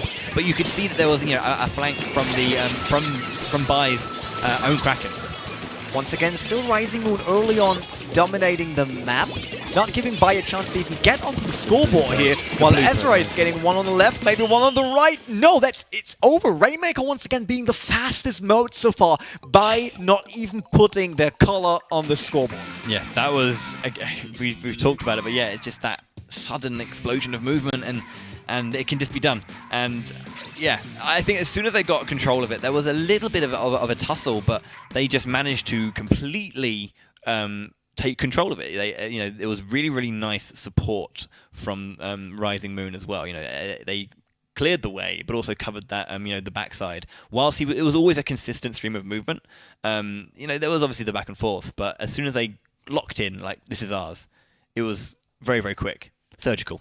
I mean, that was an important match, because that was the first time that one of the teams was able to win 2 maps in a row. Yes. And now we got a 3-2 on our hands, but the next map is Splat Zones. And it really seemed like going in the favor of Bai due to map control and in coverage. We saw that the comp might be a bit wrong, a bit off on the side of Rising Moon for the last time when they went to Splat Zone. Yeah. So they could adapt right now and make this a way harder challenge for Bai.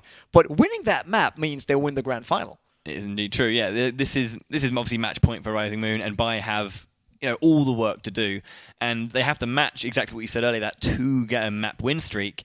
It may not seem like it's that big a deal, but when you've been going even, then to suddenly slip and lose that that wrestling the match. rhythm. Yeah, the rhythm of the back and forth. That's gone, and you have to kind of make that huge effort to bring it back. Arowana Mall here.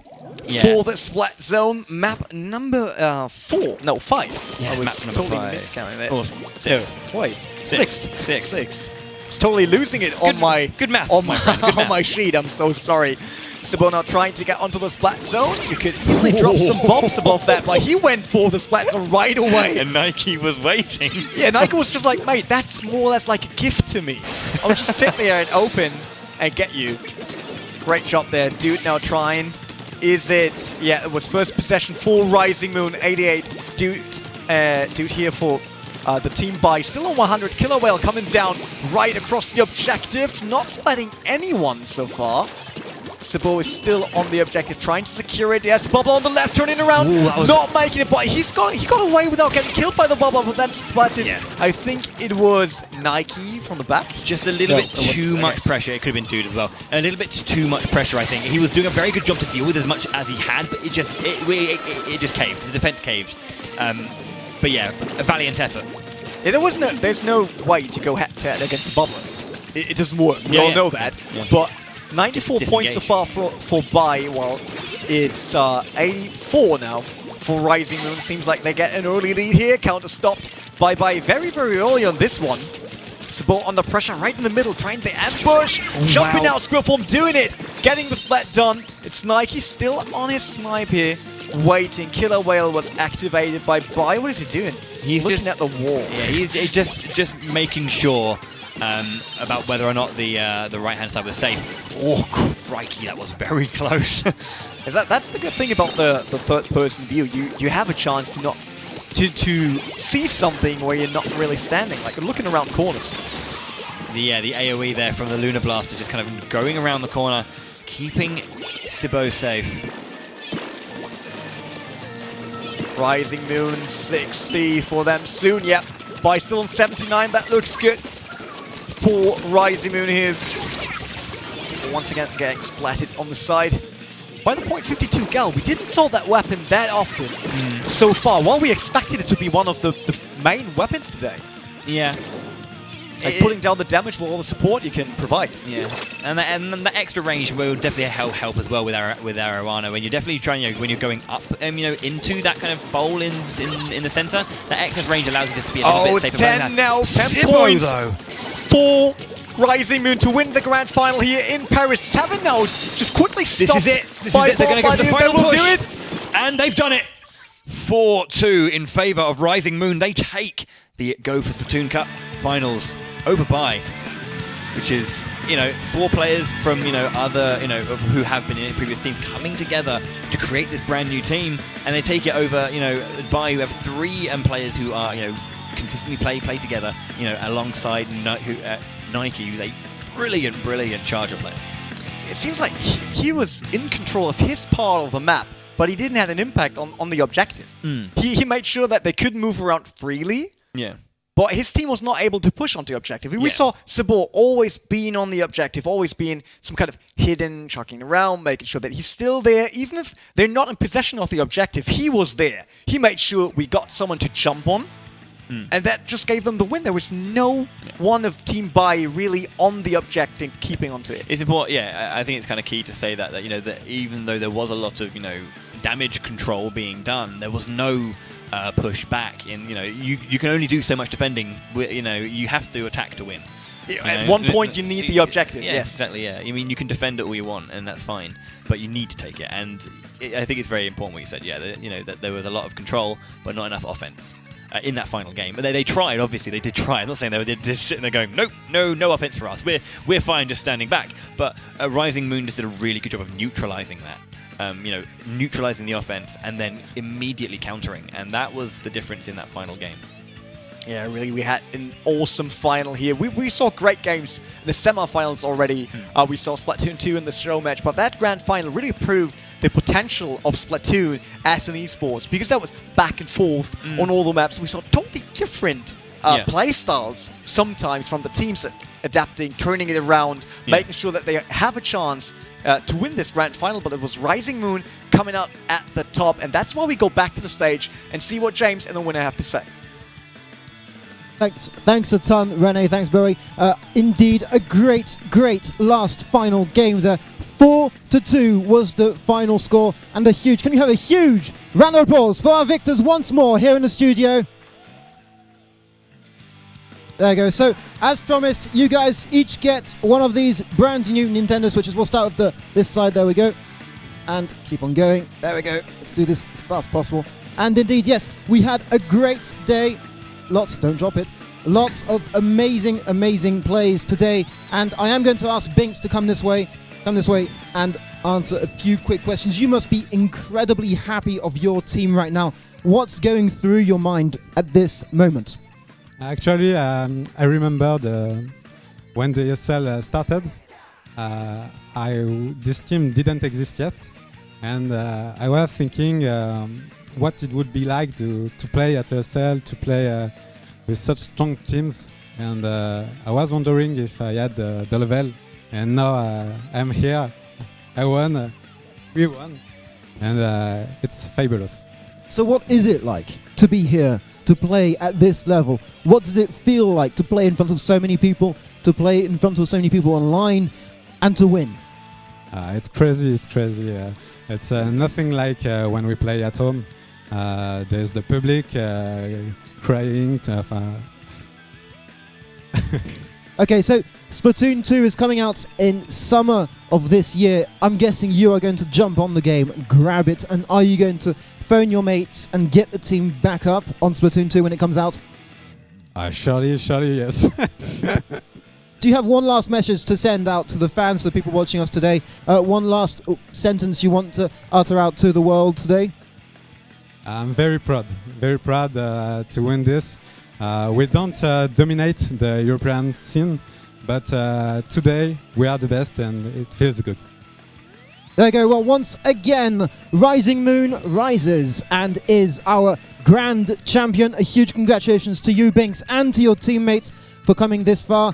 I'll let you get back to your team, and guys, stick around. Just stay here for the cameras because you look amazing with those Nintendo Switches. Once again, Nintendo Switch has come out not long ago, and the game Splatoon 2 is going to be out in summer of this year, and this is going to be it for today. This is going to be it, but we are going to switch quickly to say a last goodbye to Rene and our casters up there. Rene, Bowie, how are you guys doing? How are you guys feeling as we log off today this tournament? Rene, Bowie.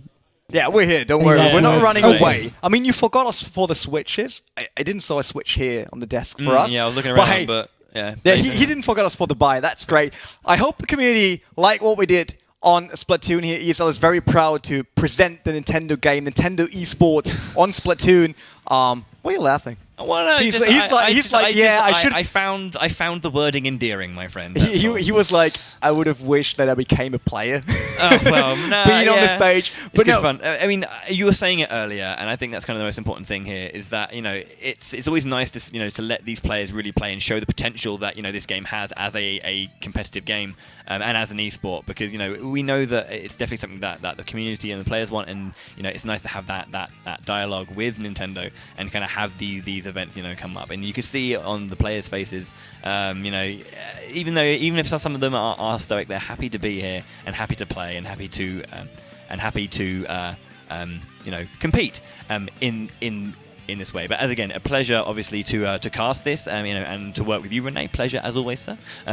Good stuff. So thank you very much. And thank you for being here. That's it. My pleasure as well. We hope you guys enjoyed it. That's me. I'll sign off and I'll leave it to you. So cheers. Yeah, hopefully we'll see each other in a Splatoon Cup soon. Splatoon 1, Splatoon 2. It doesn't really matter because all of them is fun. I know play all of them. They're great. Jump in there, try yourself. That was a great ending. But before leaving Paris and before leaving here at the studio with Splatoon, we go back to James. Well, Rene, Bowie, thanks a ton for being with us. And thank you guys who are watching us, not just for following today, but also for taking part in the tournament so far. We know that hundreds of you guys took part, and only 4 teams qualified this time, but maybe next time will be your time. So in the meantime, from all of us here at the studio, from ESL and from Nintendo, we would like to say a huge last thank you, a huge goodbye. Stay fresh.